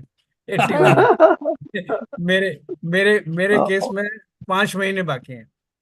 और भैया 99 इसलिए कह रही है, एक्सपेक्ट कर रहे हैं 99 तक जाने की। अच्छा, एक ऑब्जर्वेशन था मेरा कि हम जब कह रहे हैं कि ऑक्सीजन और हाइड्रोजन दोनों इनफ्लेमेबल हैं, तो मेरे को ऐसा लगता है कि हाइड्रोजन इनफ्लेमेबल है एंड ऑक्सीजन सही है। Is assisting in burning. हाँ, वो That's right। इन्फ्लेमेबल खुद हाँ इन्फ्लेमेबल नहीं है, वो असिस्ट करता खुद है इनफ्लेमेबल नहीं अपने है, आप में burning। ऐसा इन्फ्लेमेबल मेरे को नहीं याद है, आता है। लेकिन हाँ it is essential for fire, मतलब या एंड तो रिजल्ट फायर सेम ही को रहेगा। हाइड्रोजन एंड रिजल्ट सेम ही आ जाएगा काइंड ऑफ, कि कुछ जलने वाली दैट इज चीज true, but technically both are not नहीं, इनफ्लेमेबल। दोनों अलग है। हाँ, मेरा उसी चर्चा पे एक मेरे oxygen assist inflammation but it's by itself it's not inflammation. Assistant मतलब इन्फ्लेमेशन एक लाइफ। शक है कि निषेक जो है, ये सब निषेक समान होते हैं साइज में, एक समय प्रबद्ध होते हैं, इसलिए नहीं, सब एक जैसे होंगे। Nishek is not the same as samay prabaddh. A Nishek consists, समय प्रबद्ध would have countless Nisheks। अच्छा अच्छा, तो मतलब वो एक ग्रुप है। तो मैंने बताया ना, ईंट का चट्टा है, ईंट का एक कॉलम आप समझ लीजिए, तो हर एक ईंट एक निषेक है। हर एक ईंट, तो हर निषेक बराबर होता है, वो इसका मतलब। अरेंज हैं अपनी स्थिति के क्रम में, और जिसकी हर स्थिति। निषेक बराबर होता है, एक समान होता है, हाँ क्वांटिटी उसकी। In terms of quantity, not in terms of quality. हाँ क्वांटिटी एक ही होगी, तभी तो उनको सबको जोड़िए तो एक समय प्रबद्ध हो जाता है। यानी एक समय में जितने बंध रहे हैं वो एक समय प्रबद्ध है, एक समय में जितने उदय में आ रहे हैं वो एक समय प्रबद्ध है। ठीक है। मेरा एक वही वापस उस चर्चा पे एक मेरा पॉइंट है और सही सवाल भी, कि जो अपन बोल रहे हैं कि 1/3 उम्र जो है, क्योंकि फर्स्ट ऑफ ऑल तो ये बहुत अनसर्टेन है, क्योंकि किसी को नहीं पता उनकी उम्र इसी कितनी है। यही तो ब्यूटी है। और हाँ, ये जो स्कीम है वो इसीलिए है कि it's meant to keep you on your toes all the time. Correct. तो उस आपको बेसिस पता पे नहीं मेरे है कि आप कितनी बांध के लाए हैं, और वो 2/3 कब आया, और फिर 2/3 में बंधी कि नहीं बंधी, और फिर उसके बाद जो आया आपका जो जो बचा 8/9 वो कब आया, उसमें बंधी कि नहीं बंधी, फिर 26/27 उसमें हुआ कि नहीं हुआ। तो you have to be alert all the time. तो उसमें मेरा एक अपने प्रश्न है। भावों की संभाल आपको हमेशा रखनी है। नीरज भैया, इस ग्रुप में जो भी हैं वो का सारी कषाय करना बंद कर दे, क्योंकि खास क्योंकि करके मेरा वो मेरा खास वो प्रश्न उसी पर समय है, मेरा प्रश्न वो उसी पर समय है। चालू हो चुका है सभी का। नहीं, मेरा और खास प्रश्न करके उसी वो पर है। जो 81 के पास है। नहीं, मेरा प्रश्न उसी नहीं नहीं, एक प्रश्न एक पॉइंट सुनो, नहीं ठहरो पहले। नीरज, बेनाना जी एक इस पे अच्छा बताया करते थे कि देखो भैया, 75 के आसपास तुम अपर लिमिट नॉर्मल एवरेज मान सकते हो, तो कम से कम 50 पे तो सुधर जाओ। 50 पे तो अब सुधर जाओ तुम लोग, ये बहुत इम्पोर्टेंट मुझे लगा। हाँ, नहीं, हम मेरा लोग पॉइंट को वही है कि 50 वाली हाँ, साल में उम्र में, अगर मान लो किसी की उम्र 75 साल बंधी हुई है, हालांकि नहीं मालूम पर इमेजिन कर लो, तो क्या उसको जब पहली बार मौका, या पहली बार जब मौका आएगा 50 साल की उम्र में, तो उस वक्त जो उसके भाव होंगे उसके बेसिस पे बंधेगी, या उसने 50 साल तक क्या करा है उन सबका एवरेज निकाल के बंधेगी नहीं तो वो तो उस बताया ना कि पर्टिकुलर टाइम पे। पर्टिकुलर टाइम पे? तो फिर वो तो 50 साल जो एफर्ट डाला या जो नहीं डाला, किसने बहुत कर्म हाँ, काम किए, तो वो तो नहीं खुश हो नहीं, जाएगा। तभी तो उन्होंने एक क्वालिफायर लगाया था ना, कि उस समय के अगर आपके परिणाम ऐसे नहीं हैं कि जो आपके 50 वर्षों के औसत को रिफ्लेक्ट करते हो, उसके साथ कंपैटिबल हैं, तो वो अपकर्ष काल स्किप कर जाएगी, उसमें नहीं बनेगी, क्योंकि रिप्रेजेंटेटिव नहीं है आपका वो ओ, टाइम। पर अच्छा लेकिन अच्छा। अंकल, ये वाले कॉन्सेप्ट से तो फिर वो उसके अगेंस्ट में हो गया ना, कि जो लास्ट मोमेंट में बंद रही है उस वक्त तो आपने संभाल लिया, क्योंकि आपको पता है कि अंत समय आ रहा है, संलेखना ले ली है। तभी तो ना, that is one one one grace that is offered to you, कि ये चलो ग्रेस ठीक है, नहीं है, लेकिन अब तो ग्रेस कर नहीं लो। है, लेकिन ग्रेस नीरज नहीं है। भैया नहीं संभाल पाते। नहीं नहीं लास्ट वो में भी नहीं संभाल हाँ पाते। ये इम्पोर्टेंट है। समाज हाँ। की बातें बिहेवियर वो तो आएगा ही फैक्ट आएगा। है। स्वाति एक्चुअली इट्स इसका बड़ा अच्छा एग्जाम्पल है। पूरे हाँ। साल तुमने क्या पढ़ाई करी, कैसा परफॉर्म किया, एग्जाम में वही तो तुम कर पाओगे। तुम सोचो मैं साल भर तो क्रिकेट खेलता रहूं, 6-6 विकेट लेता रहूं और एंड में आके मैं धर्म में आ जाऊं, ऐसा बिल्कुल कैसे आओगे भाई? बिल्कुल, वो नहीं क्रिकेट हो खेलो। सकता। मतलब क्या है, your normal behavior, the actual behavior will come at the time of death. You can't cheat it. Nature और है। भैया हालांकि ये इतना। हाँ स्वाति एक और इम्पोर्टेंट चीज है। हाँ हाँ दोनों चीजें इम्पोर्टेंट है। एक एक एंट्री जो तुम्हारी पासबुक में है वो भी इम्पोर्टेंट है, और 31 मार्च को जो तुम्हारा नेट है बचा है वो भी इम्पोर्टेंट है। 31 मार्च तुम्हारा आयु बंद का होगा। मतलब वो मनुष्य गति लेकिन तो कहीं पर बहुत खराब स्थिति बनी हुई है हाँ जीवन में, तो फिर पहले जो गड़बड़ें की ज्यादा हैं उपयोगी नहीं है। हाँ एग्जैक्टली, मनुष्य तो बन जाओगे पर क्वालिटी ऑफ लाइफ तुम्हारी गड़बड़ होगी। इसलिए दोनों चीज इम्पोर्टेंट कंटिन्यूअस प्रोसेस है। है। भैया ये हाँ। हो गए कि भाई हम 50 के होने को आए, अब हम एक एक पल अपना सुधार लें। अब अगर हमने कभी प्रैक्टिस सावधान। ही नहीं किया कि समता भाव में रहें, तो एकदम से समता भाव में तो रह भी नहीं पाएंगे हम। नहीं वो तो 50 वाला कॉन्सेप्ट भी तो एप्लीकेबल नहीं है यहाँ पर, क्योंकि आपको क्या पता है कि आप 10 साल जीने वाले हो कि आगे 50 साल जीने वाले हो। आपके नहीं वो नहीं, तो वो पता एवरेज बता रहे हैं ना, वो पता वो नहीं तो है, एवरेज लेकिन अपर मैं लिमिट लेके मानती हूँ। चलना है। पॉजिटिव नहीं थिंकिंग। नहीं, अगर एवरेज मान अपर लिमिट।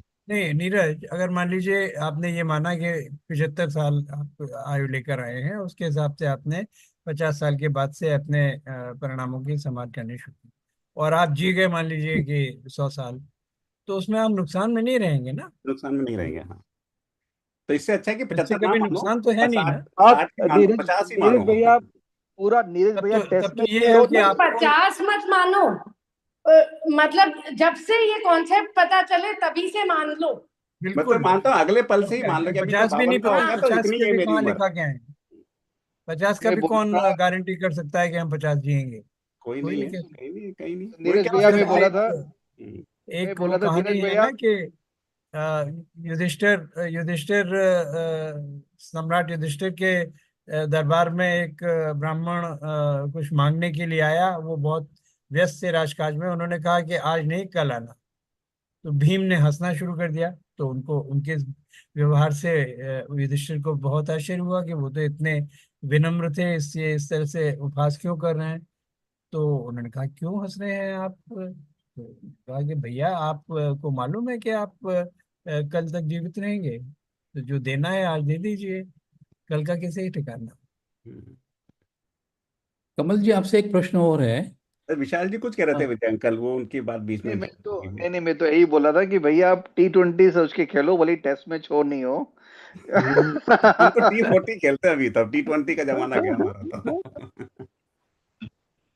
प्रश्न ये है कि जब हम कह रहे हैं कि एवरेज हमारे भाव जो रहे हैं 2/3 लाइफ कंप्लीशन के बाद उस समय, तो उससे अगर ज़्यादा अच्छे आपके भाव हैं मरने के समय, तो भी अभी आपको वेट करना पड़ेगा क्योंकि एवरेज आपका कम आ रहा है।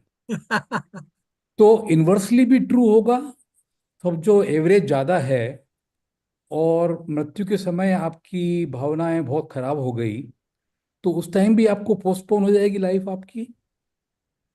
नहीं, उससे बढ़ती तो है नहीं ना, बढ़ेगी तो नहीं। बढ़ न, न पहले वाले में बढ़ रही थी। आयु कर्म तो बंद गया ना वो। आयु कर्म तो बंद गया। आयु कर्म का तो ये है कि उसका अपघात तो हो सकता है ना। यानी जो कुछ विशेष परिस्थितियां होती हैं, जैसे कि शस्त्राघात से या बहुत संक्लेश से या विषपान से, सबसे वो तो हो सकती है प्रेमेच्योर। लेकिन बढ़ाने का कहीं पर कोई नुस्खा नहीं। नहीं, दूसरा आपने कहा ना कि जैसे पर 2/3 इसमें स्टेज पे अगर हम आपका एवरेज भाव कम रहे और उस समय आपने बहुत अच्छे भाव कर लिए मरण के समय 2/3 स्टेज पे जाके, तो भी आपका मरण नहीं होगा, क्योंकि आपको फिर आगे बढ़ के मरण की बात नहीं लाई है मरण नहीं ना। हो रहा है, मरण मरण नहीं मरण होता की है, बात नहीं, नेक्स्ट आयु लाइफ में बंद ही की हो रहा है। बात हो रही है, आयु बंद मरण की की बात। बात नहीं। हाँ इस बात जीवन का आयु मरण बंद तो की पहले फिक्स हो चुका है ना, वो तो अब जो बात हो रही है वो आयु अगले बंद जन्म फॉर की द बात आयु अगला है। बंद जन्म। तो अगले जन्म की बात हो रही है। तो मतलब आयु बंद अगले मरण के जन्म पहले में भी हो सकता है। अगले जन्म में आपकी जो 4 आयु होती है, नरकायु है कि देवायु है कि तिर्यंच आयु है कि मनुष्य आयु है, इनमें से कौन सी मिलेगी उसकी बात तो हो। अगले आयु जन्म में बंद देखो, मतलब आयु बंद मरण के पहले हो सकता है। आयु बंद तो बताया ना कि अगर 8 अपकर्ष कालों में नहीं आयु बंद हुआ है तो अंतिम अंतर मुहूर्त में तो होना ही होना है। बिना आयु बंधे इसमें कभी भी हुए हो सकता है। तो दूसरी गति में नहीं, दूसरे उस भव में नहीं जाएंगे। आपको 9 अलॉट क्या करेंगे? कौन सा फ्लैट अलॉट करेंगे? 2 रूम वाला, 4 रूम वाला, कौन सा करेंगे? यह नाम आयु कर्म है, लेकिन बंद हो रहा है गति का। जो 8 गति का। घंटे प्लस 1 है, वो उसमें गति बंद की बात हो रही है आयु कर्म की वजह से। और जो उम्र है उसकी लेंथ, वो तो कंटिन्यूअस बनती जा रही है किसी भी पल। ये चर्चा हो रही है। और वो अगले अगले जन्म पर की चर्चा हो रही है कि इस जन्म में तो जो मनुष्य गति वो मिल चुकी है, और कितने साल में जीऊंगा वो ऑलरेडी फिक्स है। तो इस जन्म की तो बात ही नहीं हो रही है अब तो। गति और आयु अलग अलग 2 चीजें हैं, नहीं, एक नहीं। लेकिन आयु आयु बंध में अगले जन्म की गति और आयु दोनों का निर्णय होता है या केवल गति का निर्णय होता है? आप किस गति में जाएंगे और कितने दिन वहां रहेंगे, है ना? तो ये आयु गति और बंद आयु दोनों का निर्णय हो रहा है। दोनों। उसमें फर्क यह है कि गति बंद हमेशा होता रहता है। उसीलिए एग्जाम्पल आता है कि आप मुकेश अंबानी का कुत्ता बन सकते हो अगले जन्म में, क्योंकि गति कुत्ते की बंद हो चुकी है आयु बंद के टाइम पे, बट आपने बाकी टाइम पे अच्छे काम किए हैं, तो बोथ एक्सट्रीमिटीज आर पॉसिबल। लेकिन इसीलिए 27 मंजिल ऊपर नीचे जाना पड़ेगा। लेकिन अंकल ये बात मेरे को आज पहली बात पता चली कमल अंकल की, अगर हमारे जो ये केवल आज तक ये पता था कि 2 तिहाई में नहीं बंधी तो उसके बाद बची हुई आयु की 2 तिहाई में बंधेगी, ये कॉन्सेप्ट पता था। लेकिन ये कॉन्सेप्ट आज पहली बार पता चला है कि 2 तिहाई में क्यों नहीं बनती। जो आपने कहा कि अगर आपके एवरेज के अकॉर्डिंग नहीं होती, तो ये एक बहुत ही नई लर्निंग है और बहुत ही महत्वपूर्ण लर्निंग है। और ये थोड़ा सा हमें रिलीफ भी देती है कि कभी कभी हमारे कशाए ज्यादा ऊपर नीचे हो जाते हैं, तो पता चले कि सारी उम्र किए हुए अच्छे काम धरे के धरे रह जाए। नहीं, ऐसा नहीं है। राजा श्रेणी की कहानी प्रसिद्ध है। 7वें नरक का बंद हुआ था, उसको उन्होंने पहले नरक में परिवर्तित कर दिया, बाद में एफर्ट किया। अरे पर उस स्वाति को तो चिंता ये है कि नरक में तो जाना पड़ेगा भाई। बंद नरक तो स्वाति हो की ही गया चिंता ना। ये है। बंद गति का बंद हो गया।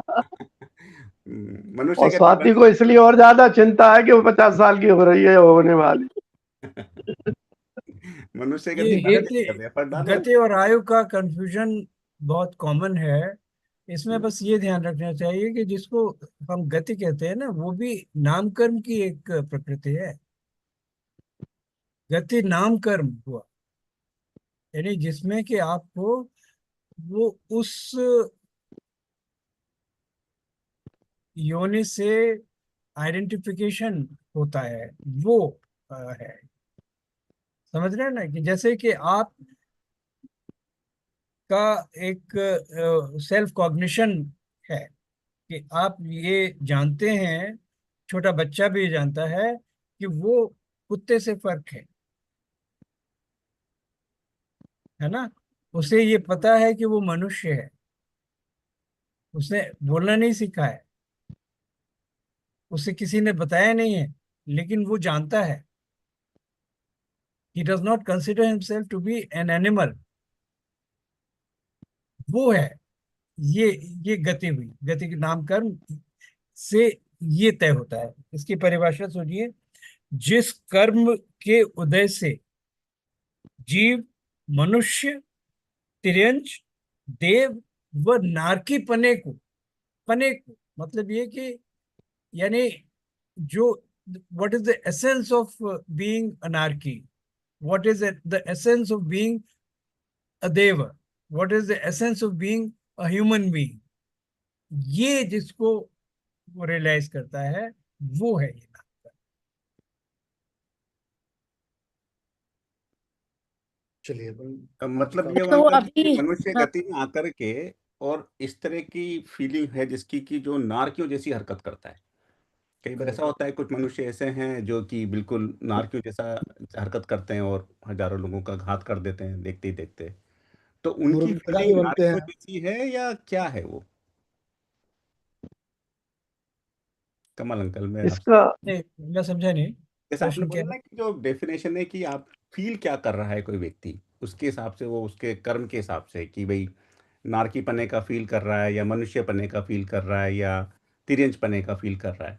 अब कोई मनुष्य नहीं, है जिसका, इसमें इसमें ये मतलब नहीं है कि आपको ये मालूम है कि आप मनुष्य हैं तो इससे ये सुनिश्चित हो जाएगा कि आप मनुष्य की तरह से व्यवहार करेंगे, ये नहीं है।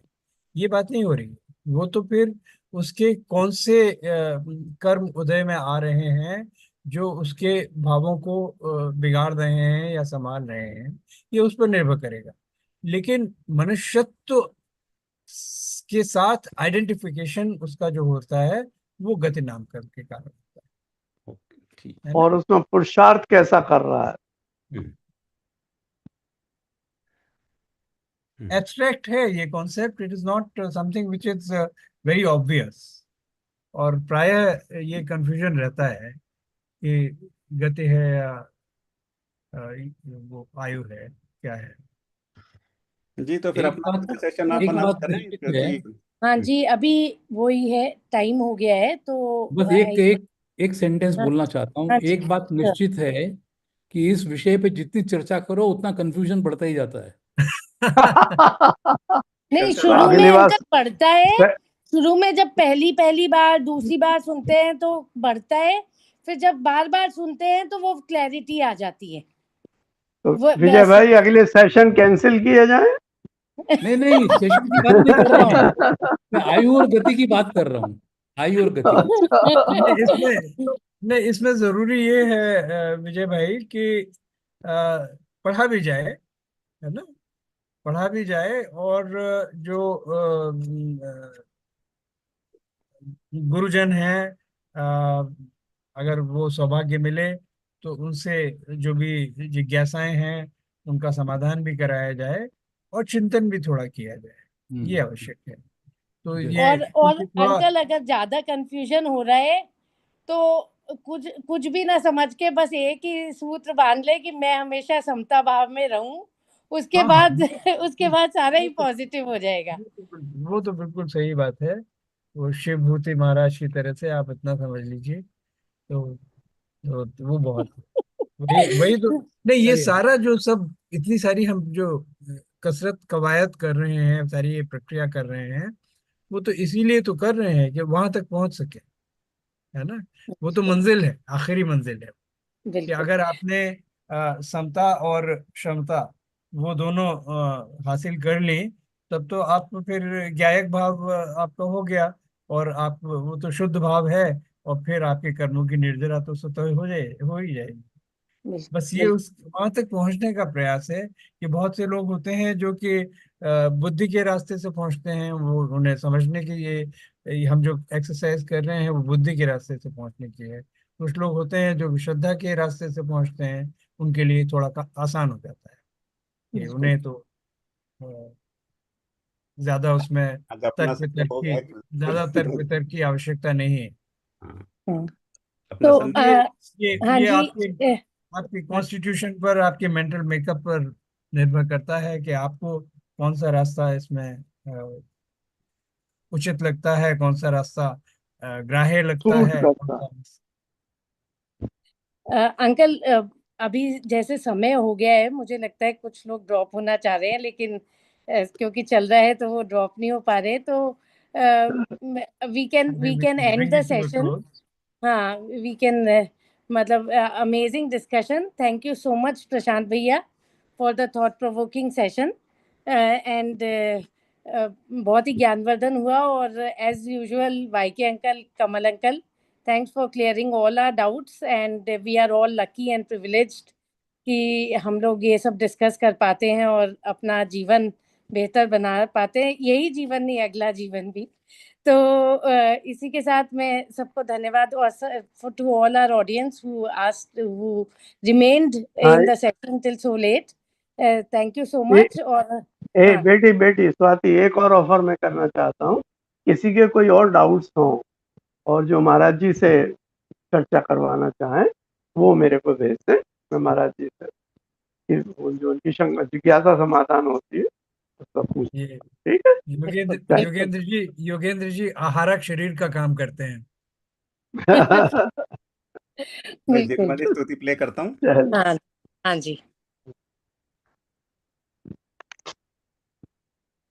हे जिनवाणी भारती तो ही जपो दिन रैन, जो तेरी शरणा गहे सो पावे सुख चैन।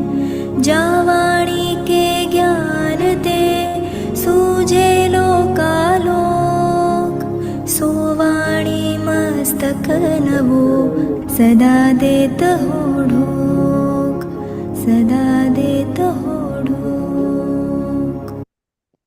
सभी को जय जिनेंद्र। जय जिनेंद्र। जय